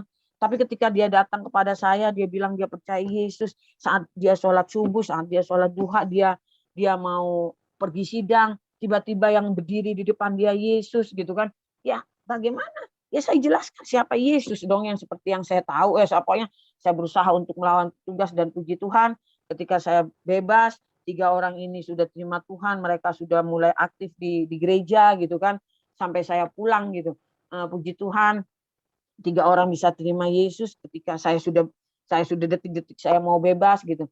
Dan ketika saya bebas, saudara-saudara, saya cuma bilang gini, di portir, ketika portir besi itu terbuka, nggak ada satu orang pun jemput saya, saudara-saudara, nggak ada satu orang pun yang, karena kan suami saya yang ke 5 udah meninggal, 1, 2, 3, 4 sudah putus sudah selesai sama mereka. Mereka juga sudah punya rumah tangga masing-masing dengan istri mereka gitu kan. Dan tidak ada satu orang pun yang jemput. Yang ada cuma tinggal keluarga kandung saya. Mama kandung saya, papa kandung saya, adik kakak kandung saya. Nah mereka kan memang udah jelas dari kecil memperlakukan saya seperti apa gitu kan. Saat itu saya benar-benar nggak ada siapa-siapa, nggak punya siapa-siapa. Dan saya cuma bilang di depan portir, ketika portir besi itu terbuka, saya keluar, itu saya merasa udah bukan saya lagi. Saya cuma bilang gini, Tuhan Yesus, ini hidup saya mau kasih sama Tuhan waktu di gerbang portir. Terus saya bilang, Tuhan, saya akan kembali lagi ke penjara Tuhan. Tapi bukan jadi narapidana lagi. Bukan jadi Novi yang dulu lagi. Saya akan kembali ke penjara untuk jadi berkat buat mereka semua yang belum mengenal Tuhan. Untuk menjadi berkat buat teman-teman saya supaya mereka sungguh-sungguh akan Engkau. Saya bilang, setelah selesai seperti itu, saya pulang saudara-saudara hanya bawa duit 1.200.000. 1.200.000. Saudara-saudara banyak sekali orang yang ingin menampung saya, menolong saya, hamba-hamba Tuhan dari luar. Siapa sih kalau orang Muslim, nggak ada siapa-siapa di luar, bertobat, hamba Tuhan nggak mau nampung, pasti banyak saudara-saudara. Banyak. Tapi saya nggak mau saudara-saudara. Saya nggak mau memanfaatkan kebaikan orang. Saya tidak pernah mau memanfaatkan keadaan. Tidak pernah mau. Karena yang saya tahu ketika saya ikut Tuhan Yesus, saya bicara tentang salib.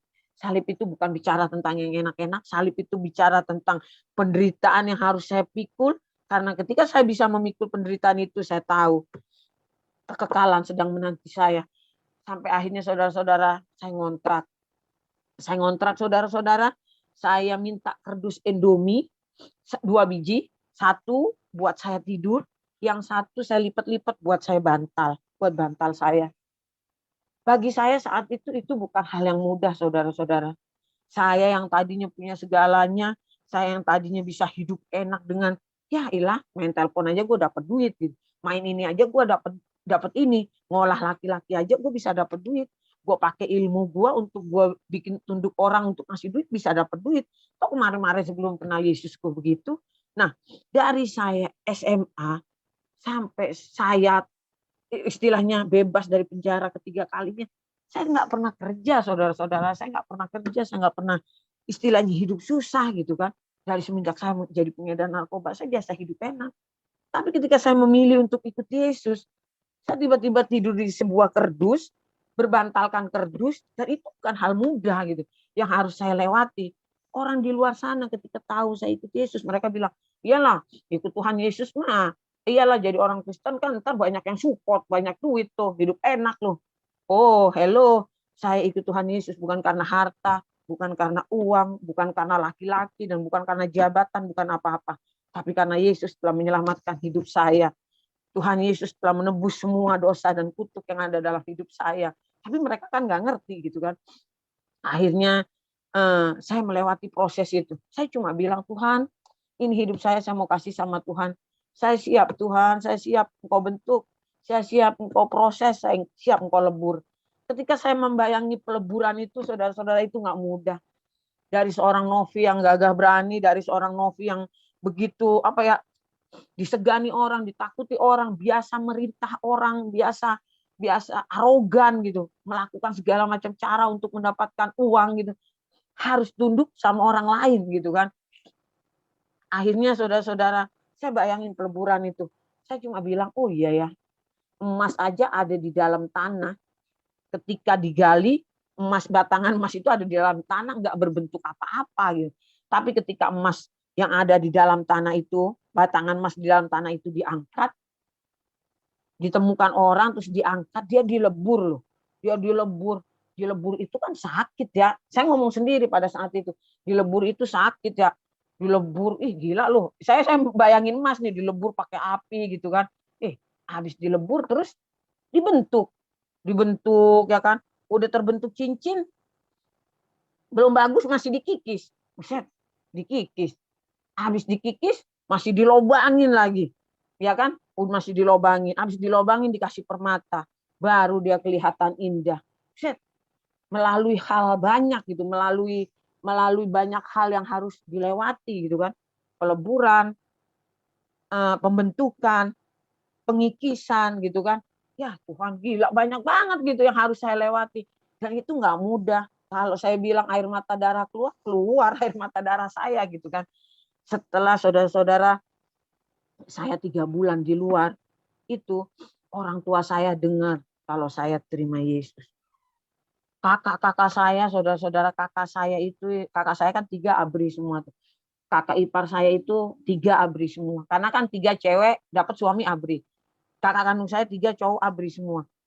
Ibu memerintahkan mereka untuk cari saya, bawa pulang, telanjangi dan salib adikmu. Gitu kan. Akhirnya saudara-saudara saya lari dari sana sini, ngumpet sana sini untuk menghindari mereka. Saya hanya bawa mereka dalam doa saya. Sampai akhirnya suatu ketika saudara-saudara saya jatuh sakit. Saya sakit, saya sakit. Saya nggak punya uang, seperak pun saudara-saudara saya nggak punya uang. Saya hanya bertahan dengan uang sisa yang saya bawa dari dalam penjara itu. Buat makan saya ngirit-ngirit. Sampai akhirnya saya beranikan untuk telepon ibu saya. Telepon, miss call 2 kali, pas diangkat dia matiin. Saat itu udah ada WA ya. Saya matiin, akhirnya saya WA ibu saya. Ma, apa kabar? Ini aku Fitri. Ma, aku minta maaf atas semua kesalahan aku, dosa aku. Aku cuma minta satu, Ma. Aku minta mama doain aku ya. Aku lagi sakit. Hanya itu. Saya nggak minta uang, nggak minta apapun. Tiba-tiba mama saya WA apa panjang kali lebar. Mama saya bilang, kamu tinggalin Yesus, kamu pulang ke rumah, saya rawat kamu. Itu yang pertama. Yang kedua, kamu tinggalin Yesus, saya kasih kamu uang warisan 1 miliar. Karena habis itu mama saya baru jual tanah yang dibeli oleh pemerintah buat jalan tol Pasar Rebo Kampung Rambutan. Gitu kan. Jadi ada warisan saya. Tapi kalau kamu nggak tinggalin Yesus, warisan kamu yang 1 M itu akan saya pecah, akan saya bagikan 6, akan saya bagikan ke 7 saudara kamu gitu kan. Saya bagikan buat mereka, kamu 0, kamu nggak dapat apa-apa. Gitu. Saat itu saya butuh uang, saudara-saudara butuh. Saya sakit, saya nggak punya uang seperak pun, saya nggak punya buat beli minum aja saya nggak ada, saudara-saudara. Jantung saya itu sakit. Saat itu saya cuma jawab apa? Saya bilang, Mama, saya sangat sayang sama Mama. Karena saya udah mengenal Yesus, saya harus melepaskan akar pahit. Waktu saya ada dalam penjara itu, saudara-saudara, ada salah satu hamba Tuhan bilang, kalau kamu nggak mengampuni orang tuamu, kamu nggak mengampuni orang-orang bersalah sama kamu nggak melepaskan akar pahit dalam hidupmu, kamu ini dan itu gitu kan, doa kamu tidak dijawab sama Tuhan. Lah, buat apa? Saya doa lama-lama, saya baca firman Tuhan. Kalau toh saya masih punya akar pahit, saya masih punya dendam pribadi, saya masih punya. Akhirnya saudara-saudara, hal yang nggak mudah yang harus saya lakukan itulah. Tuhan Yesus itu keren. Saya bilang, ini Tuhan yang pada gila nih Tuhan, dahsyat keren. Orang yang udah nyakitin gue suruh ampuni, suruh doakan. Gila. Kalau di sono gue dulu kalau ada orang nyakitin gue harus disakiti gitu kan. Apalagi kalau dia nggak percaya sama Allah, gue sikat habis gitu kan. Nah, ini Tuhan yang seperti apa sih? Gila lo, gue disakiti gue harus maafin. Malah gue doain yang terbaik buat dia. Hal yang nggak mudah yang harus saya lakukan saudara-saudara. Tapi firman Tuhan bilang, doamu tidak akan dijawab kalau kamu nggak mengampuni. Ampuni dulu, baru berdoa ya kan. Baru doa lu dijawab. Aduh, iya gue capek-capek berdoa 1 jam. Doa penyembahan, baca firman. Oh Tuhan juga nggak akan terima kalau gue nggak mengampuni orang-orang ini. Awalnya dengan berat hati saya belajar melepas akar pahit dengan orang-orang sekitar yang menyakiti saya, terutama keluarga saya, mama saya, papa saya. Paling nggak mudah saudara-saudara memaafkan papa saya yang sudah merontokkan gigi saya, menyiksa saya, mengikat saya di kuburan 2 hari gitu kan. Itu hal yang nggak mudah, tapi saya harus lakukan karena itu yang Yesus mau saya lakukan. Saya akhirnya belajar melakukan dan akhirnya saudara-saudara pada saat itu kembali lagi ke pembicaraan tadi saya bilang saya menyayangi mama, saya menyayangi adik-adik saya menyayangi kakak saya menyayangi semua keluarga saya. Tapi maaf, saya lebih menyayangi Tuhan Yesus, saya bilang. Saya tidak bisa meninggalkan Tuhan Yesus dengan alasan apapun. Karena tidak ada satu alasan pun buat saya meninggalkan Tuhan, Ma. Saat itu saya bilang. Karena apa? Di dunia ini semua yang punya Tuhan, saya bilang. Maafin aku ya, Ma. Aku bilang gitu. Wah langsung dibawanya, dasar anak durhaka, anak apa, makian semua. Langsung Saya blokir lagi, saya takut, saya blokir lagi. Udahlah, saya blokir lagi. Saat itu saudara-saudara, saya menggigil, saya lapar, saya ini. Akhirnya apa? Satu-satunya jalan, uang memang bukan segalanya, uang belum tentu jawaban untuk segalanya gitu. Karena apa? Ketika kejadian saya ingin melihat mayat keluarga saya punya uang, backing saya orang yang punya uang, tapi saya nggak bisa lihat mayat mereka. Ternyata uang tidak bisa menjadi, saya nggak bisa sogok kalapas untuk saya pulang gitu. Berarti uang bukan segalanya kan. Nah, di hari di mana saya sakit itu ternyata Tuhan ngasih saya apa ya, hikmat bahwa ternyata uang juga bukan segalanya. Akhirnya saudara-saudara, saya topang tangan di jantung saya dengan iman saya, dengan iman percaya saya sama Tuhan. Tuhan, jantung saya sehat, jantung saya baik-baik aja. Sakit penyakit apapun yang saya rasakan saat ini, saya percaya sakit penyakit saya sudah Tuhan tebus 2000 tahun yang lalu di kayu salib. Karena Tuhan saya adalah dokter di atas segala. Oh, saya berdoa. Setelah saya berdoa, saudara-saudara, saya sehat total. Nggak lagi sakit jantung, nggak lagi sakit panas dingin, apa, sehat, sehat, tanpa uang seperak pun, tanpa obat, tanpa dokter. Itulah Tuhan saya. Semakin hari dia buat saya terheran-heran. Sampai akhirnya saudara-saudara, saya bingung, uang saya habis, token listrik habis. Tuhan, harus seperti apa? Aduh, nggak enak ikut Tuhan. Sampai akhirnya saya pada saat itu, aduh, nggak enak ikut Tuhan, ini gue mau ngapain, gue mau kerja apa. Akhirnya saudara-saudara, saya datang ke sebuah warung. Saya datang ke warung itu, saya bilang, Bi, boleh nggak saya kerja di sini, bantuin. Dia jawab, kamu boleh kerja di sini, tapi saya nggak kasih kamu gaji, karena saya nggak bisa gaji kamu. Saya kasih kamu makan sehari 2 kali. Kamu masuk jam 6 pagi, pulang jam 9 malam, hanya untuk dua piring nasi, saudara-saudara. Saya makan jam 10 pagi, saya masuk jam 6 pagi kerja.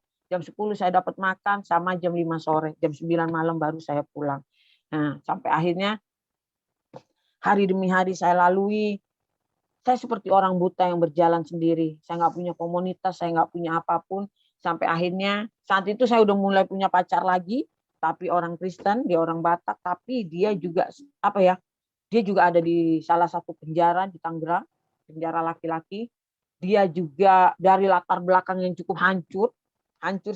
Dia 3 kali di penjara. Ketika ketiga kalinya di penjara dia mengalami Yesus. Dia mengalami Yesus lebih dulu daripada saya, dan laki-laki inilah yang menguatkan saya. Dia bilang, untuk makan saya udah nggak susah, saya kerja di warung. Bagaimana untuk hidup saya, cara bayar kontrakan, cara bayar listrik gitu kan. Akhirnya saudara-saudara, eh, calon pacar saya ini dia bilang, kamu harus ada komunitas. Supaya apa? Supaya kamu nggak seperti orang buta berjalan sendiri, akhirnya kamu akan masuk lubang yang sama. Harus ada komunitas. Akhirnya dia kenalkan salah satu komunitas yang melayani di penjara, Yayasan Goshen. Saya add dia di Facebook, saya add pembina rohaninya, saya berjumpa dengan beliau, saya datang ke tempat beliau. Lalu beliau cuma bilang gini, kalau kamu mau ikut Tuhan, Nov, ikut Tuhan sungguh-sungguh, tanya Tuhan. Kamu pulang, kamu doa puasa 1 minggu, jangan kaki kanan kamu di surga, tapi kaki kiri kamu terngiang-ngiang di atas neraka. Saya tahu mengangkat kaki kiri ini tidak mudah, karena banyak iblis yang menggelantungi kaki kiri kamu. Tapi coba seminggu kamu kasih jawaban sama saya. Setelah seminggu, saudara-saudara, saya doa puasa, memang nggak punya duit juga kan, saya doa puasa. Akhirnya entah itu suara suara Tuhan itu begitu menguatkan saya, sampai akhirnya saya bilang saya mengambil keputusan untuk saya ikut melayani Tuhan. Saya datang lagi ke rumah kakak rohani itu, saya bilang, Kak, saya siap ikut Tuhan, saya siap menyerahkan hidup saya sama Tuhan, saya siap ikut pelayanan. Saat itu saya mulai pelayanan penjara demi penjara bersama kakak rohani saya di yayasan di mana saya ada saat ini. Saya melayani penjara ke penjara. Akhirnya kakak rohani saya bilang, kamu harus ada gereja, Nov, supaya kamu bisa bertumbuh. Karena kan di yayasan Goshen di mana saya bernaung ini, itu bukan gereja. Semua orang yang Goshen ini adalah satu yayasan yang di dalamnya semua mantan ex-napi. Jadi semua napi-napi yang udah bertobat akhirnya ikut Goshen melayani hidup sungguh-sungguh di dalam Tuhan. Mereka punya gereja lokal masing-masing. Jadi akhirnya saya suruh cari gereja. Saudara tahu, saya masuk ke gereja di mana? gereja yang pada tahun 1996 itu saya musuhi, saya bilang, itu gereja nggak benar, gereja jahat itu, gereja balikin sembakonya. Akhirnya gereja itulah yang saya injak pertama kali dalam hidup saya. Saya masuk ke gereja itu pendetanya kaget, saudara-saudara, gembalanya kaget, hah, si Fitri katanya. Lah orang itu kan kenal semua sama saya, gitu kan. Mau ngapain nih, disangkain saya mau bikin kekacauan kali. Karena apa? Karena kan saya dulu memang yang provokatorin warga, balikin sembakonya ke gereja itu mau menjadikan kalian kafir gitu-gitu kan. Saya masuk ke situ lagi, saudara-saudara, dan saya datang ke situ. Akhirnya datang semua nih, gembalanya apa yang datang semua. Nov, apa kabar? Tinggal di mana sekarang? Fit, apa kabar? Tinggal di mana sekarang? Ngomong-ngomong mau ngapain? Saya mau ikut ibadah. Saya udah terima Yesus, saat saya di penjara, saya kaget semua kan, semua peluk saya, rangkul saya gitu kan. Dari gereja itu, saudara-saudara, ke tempat tinggal saya jalan kaki sekitar berapa kilo, lumayan jauh. Saya jalan kaki, saya haus, saudara-saudara. Saya haus jalan kaki sambil netes air mata, bukan karena saya mengeluh, bukan karena apa, tapi saya cuma bilang, Tuhan, proses Tuhan indah dalam hidup saya. Tuhan tuh benar-benar kikis loh semua kesombongan saya, kecongkakan saya, keangkuhan saya, daging saya semua Tuhan rontokkan. Saya mencoba untuk menyangkal diri setiap hari, setiap detik saya sangkal diri saya untuk saya nggak kembali ke dunia lama saya. Saya jalan kaki, saudara-saudara, ke gereja itu jauh-jauh. Saya haus, saya lapar, saya tahan. Jadi kalau orang bilang, lu ikut Tuhan karena lu pengen kaya, lu ikut Tuhan karena mereka tidak tahu. Salib yang saya pikul itu terasa ringan karena saya memikulnya bersama Yesus. Seandainya saya nggak pikul bersama Yesus, salib saya itu berat. Akhirnya saudara-saudara, saya cuma bilang gini di jalan, Tuhan, kalau saat ini saya jalan kaki ke gereja, saya percaya suatu saat saya akan naik motor. Karena saya tahu saya punya Tuhan yang dahsyat. Tuhan tidak akan biarkan hambanya yang taat menjadi ekor, tapi akan jadi kepala. Itu yang saya bilang sama Tuhan. Ketika saudara-saudara nggak, akhirnya saya bergumul, saya berdoa sama Tuhan, minta gereja lokal yang tepat di mana saya ada. Akhirnya saya dikasih gereja yang tepat sama Tuhan, gereja yang melayani, penjara demi penjara juga mempunyai misi dan visi yang sama saya dan yayasan di mana saya ada. Akhirnya saudara-saudara, apa yang saya lakukan ketika Tuhan memberikan satu buah motor kepada saya, saudara-saudara, saya itu pakai motor itu bukan cuma buat ngojek, saudara-saudara. Jadi saya jaga warung sambil ngojek, jaga warung sambil ngojek. Jadi uang ojek itu bisa saya kumpulin buat bayar kontrakan, uang ojek itu bisa saya beli listrik.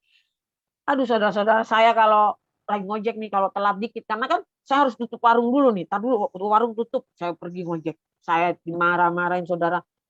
Lama banget sih, Kak. Telat banget sih datangnya ini. Aduh, saudara-saudara, itu iblis itu udah mulai nongol di kepala saya. Ini rasanya udah mau bertanduk, udah mau keluar gitu kan. Seorang Novi dimarahin gitu. Kalau dulu mah udah gue injek-injek lo gitu kan.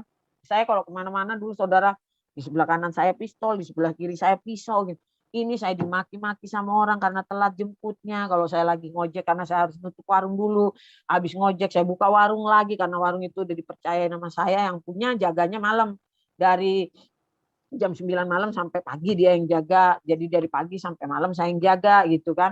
Saya udah dipercaya, saya juga izin sama dia sambil ngojek, ya udah nggak apa-apa gitu kan. Yang penting kamunya kuat gitu. Itu hal yang nggak mudah, saudara-saudara, jadi tukang cuci piring di warung pinggir jalan. Saya harus ngojek. Aduh, bagi saya, bagi Novi yang dulu itu pekerjaan hina gitu kan. Tapi saya enjoy aja gitu sampai akhirnya teman demi teman melihat perubahan saya. Mereka awalnya bilang gini, alah, Nov rokok? Enggak, udah nggak ngerokok. Alah, munafik lu nggak ngerokok paling sehari 2 hari, besok juga lu ngerokok, gila lu 8 bungkus bisa berhenti dari mana? Gua aja yang sehari 2 bungkus nggak bisa berhenti, kata mereka kan. Saya nggak perlu menceritakan bahwa saya hidup dalam terang, saya nggak perlu menceritakan, oh gua anak Yesus nih, weh gua udah berubah nih. Enggak, saya nggak pernah cerita itu sama orang, karena saya tahu terang dan gelap tidak akan pernah bisa bersatu. Dimanapun terang itu berada, tetap terang itu bersinar, tetap terang itu bercahaya. Dan ketika ada Yesus dalam hidup saya, Yesus itu pasti terlihat kalau kita benar-benar hidup dalam terangnya Tuhan. Dampaknya itu benar-benar akan terasa, buahnya bisa dinikmati banyak orang. Itu prinsip saya. Saya nggak perlu berkor-kor, gue udah bertobat, gue udah insaf, gue enggak. Tapi hari demi hari orang-orang yang membenci saya, ada yang sebagian gini, ada yang sebagian benci karena mereka jadi nggak punya teman. Wih, gue beli narkoba sama Novi, gue beli ini apa Novi, gue butuh uang palsu sama Novi. Sekarang Novi nggak lagi. Mereka jadi benci saya dong. Mereka maksudnya jadi channel gue jadi nggak ada nih gitu kan, putus link nih gue gitu. Ada yang membenci saya karena mereka tahu saya terima Yesus, mereka membenci saya karena saya jadi orang kafir, karena setiap hari saya lewatin itu apa masjid musola almarhum kakek saya, tanah yang diwakafin untuk, karena saya terkenal anak ustadz gitu kan. Ada yang membenci saya karena keluar jalur dari agama Islam ke Kristen, ada juga yang membenci saya karena mereka kehilangan link seorang sahabat yang sejati dalam dosa gitu kan. Prinsip saya gini saudara-saudara, saat saya ada di dunia kegelapan, saya berani mati-matian untuk jual narkoba, nggak takut ditangkap polisi, nggak takut ditembak, nggak takut disetrum, nggak kapok di penjara berkali-kali. Masa ketika saya dalam Tuhan saya takut gitu. Jadi ketika saya dalam Tuhan saya nggak pernah takut apapun. Saya belajar untuk menginjili di jalanan. Saya belajar untuk melakukan apa yang Tuhan mau dalam hidup saya. Saya belajar untuk menceritakan kebaikan Tuhan sama tetangga kanan kiri saya yang Muslim gitu. Tapi ya puji Tuhan, sampai detik ini Tuhan menyertai dan melindungi saya. Pelayanan yang saya lakukan dari penjara ke penjara bersama tim Goshen, baik tim gereja di mana saya ada juga melayani ke penjara, kami juga melayani ke panti-panti rehab, ke panti gangguan jiwa juga gitu. Pelayanan pribadi yang saya lakukan bersama suami itu kami fokuskan untuk anak-anak jalanan. Karena prinsip saya gini, saya dulu nggak punya masa depan, saya dulu nggak punya harapan, saya dulu nggak tahu masa depan saya apa sih. Yang saya tahu cuma uang, uang dan uang gitu. Saya nggak pernah bermimpi apapun, saya nggak pernah punya punya apa tujuan yang jelas dalam hidup saya. Ketika saya bicara dengan anak-anak di jalanan, ngobrol sama mereka, saya tanya, cita-cita kamu apa? Saya nggak punya cita-cita, Kak. Jadi kamu nggak bermimpi akan masa depan? Enggak. Pokoknya yang kita cari uang, kita beli minum, kita beli obat-obatan, kalau nggak beli lem Aibon, kalau nggak punya duit, itu udah indah, Kak. Habis itu tidur, besok pagi kita ngamen, besok pagi kita ini. Jadi mereka nggak punya harapan, mereka nggak punya masa depan. Dan dari orang-orang seperti inilah saya ingin mereka lah yang menjadi pembawa kabar masa depan buat mereka. Saya ingin dari anak-anak jalanan ini akan lahir satu laskar Kristus yang memberitakan masa depan itu sungguh ada ketika kita hidup di dalam Yesus. Itu yang sedang saya lakukan bersama suami saya. Itu nggak mudah, saudara-saudara. Saya aja kadang-kadang suka gini, aduh Tuhan, kok Tuhan bawa gue ke ini sih gitu. Saya dulu saudara-saudara melihat orang kotor aja jijik. Tapi setiap malam saya nih jam 8 malam ntar pergi keluar, ngobrol sama mereka, makan bareng sama mereka. Sampai maaf kata ya, bukan saya nggak berhikmat, bukan saya nggak takut akan COVID-19, takut. Tapi saya percaya kalau orang lain nggak ada yang keluar untuk menginjili, makan bersama anak-anak di jalanan, lalu siapa? Tuhan mungkin memang udah Tuhan tempatkan saya di situ, ya udah. Saya percaya ketika saya mau melangkah keluar, saya berdoa dalam nama Yesus, perlindungan Tuhan sempurna buat saya. Saya duduk malam ngobrol sama mereka, sharing sama mereka, makan sama mereka sampai detik ini. Walaupun harus jaga prokes ya, saat ini saya sedang hamil, saudara-saudara. Perkiraan dokter 5 minggu lagi saya melahirkan. Topang dalam doa semua proses persalinan berjalan dengan lancar. Di tengah kehamilan saya semakin hari semakin membesar, itu tidak membuat saya terus aduh gue nggak keluar lah, gue di rumah aja lah, enggak. Tapi saya semakin menggebu-gebu dalam melayani Tuhan. Saya cuma sempat bilang gini sama kakak rohani saya kemarin waktu saya demam, Kak, orang hamil itu kalau kena COVID kan nggak boleh minum obat karena obatnya keras. Terus ada orang hamil, Kak, 2 orang meninggal karena COVID karena dia nggak bisa minum obat apa-apa gitu. Nah, saya cuma bilang gini, makanya kamu jaga prokes. Saya cuma bilang gini, gini aja lah, Kak, hidup adalah Kristus, mati adalah keuntungan. Kalau memang gue mati, berarti udah selesai tugasku di dunia, aku ketemu Tuhan Yesus. Aduh indah banget, udah itu aja. Itu yang membuat saya tidak takut, tidak lari dari panggilan saya tetap menginjili, saya tetap menemui anak-anak jalanan setiap malam. Nanti malam nih jam 8 saya keluar lagi bersama suami, pulang jam 10 malam gitu kan. Itu saya lakukan karena apa? Karena begitu rindu saya akan jiwa. Saya tahu, saya cuma bilang gini, yang saya mengerti. Saya nggak banyak hafal firman Tuhan, tapi ketika saya membaca firman Tuhan, satu firman Tuhan aja ingin saya hidupi setiap hari. Saya baca satu pasal nih, satu firman, satu ayat aja saya hidupi satu hari. Itu udah gini, keren ya. Kadang satu firman Tuhan aja bisa 1 minggu kita menghidupinya. Karena nggak mudah menghidupi firman Tuhan dalam kehidupan kita.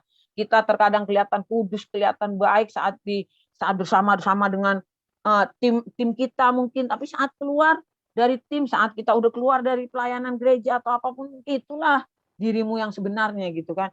Dan itu yang berusaha untuk saya terapkan dalam hidup saya bersama suami saya, karena suami saya juga bersyukur punya suami mantan penjahat ya, tapi saat ini dia sudah menjadi penjahit gitu.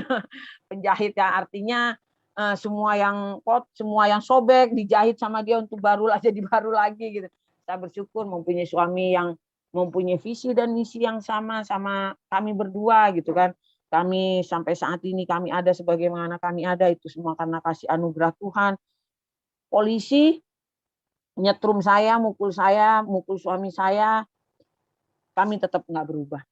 Kami nggak pernah takut sama pistol, kami nggak pernah takut sama tembakan, kami nggak pernah takut dengan setruman, kami nggak pernah takut dengan penjara. Tapi yang mampu mengubahkan saya dan suami saya yang sekarang, kasihnya yang nyata dalam hidup saya, itu yang mampu mengubahkan saya. Seorang Novi yang begitu cinta dan melekat akan dosa, Novi yang begitu cinta dengan kegelapan, sampai akhirnya mengenal terangnya yang ajaib, dan akhirnya dari kegelapan pindah menuju terangnya yang ajaib. Ya itu aja kesaksian hidup saya.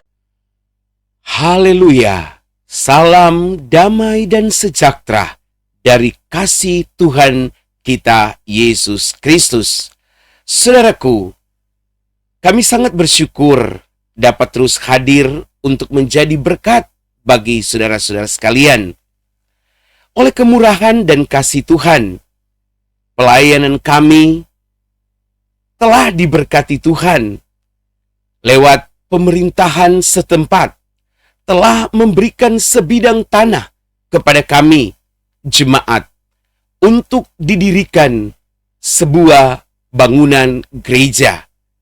Kami sangat berterima kasih kepada Tuhan karena kemurahannya yang telah menggerakkan hati pemerintah setempat untuk menghibahkan sebidang tanah.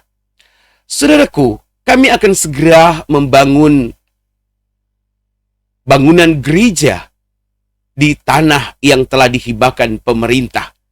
Itu sebabnya untuk mewujudkan pembangunan gereja bagi jemaat, kami mohon apabila saudara-saudari, Bapak Ibu tergerak untuk membantu kami, maka Bapak Ibu dapat menyalurkan bantuan lewat nomor rekening BCA 829553049 atau di rekening BRI 5171006107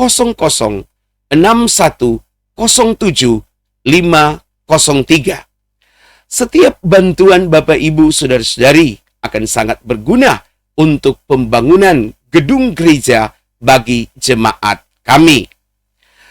Saudara-saudara, pengorbanan saudara, kami ucapkan banyak-banyak terima kasih dan Tuhan Yesus memberkati. Saudara, pembangunan gedung gereja yang rencananya akan segera dibangun pada tahun 2024 ini beralamat di Kelurahan Paniki 1, Kecamatan Mapanget, Kota Manado, Provinsi Sulawesi Utara, lingkungan 5. Terima kasih, Tuhan Yesus memberkati kita semua.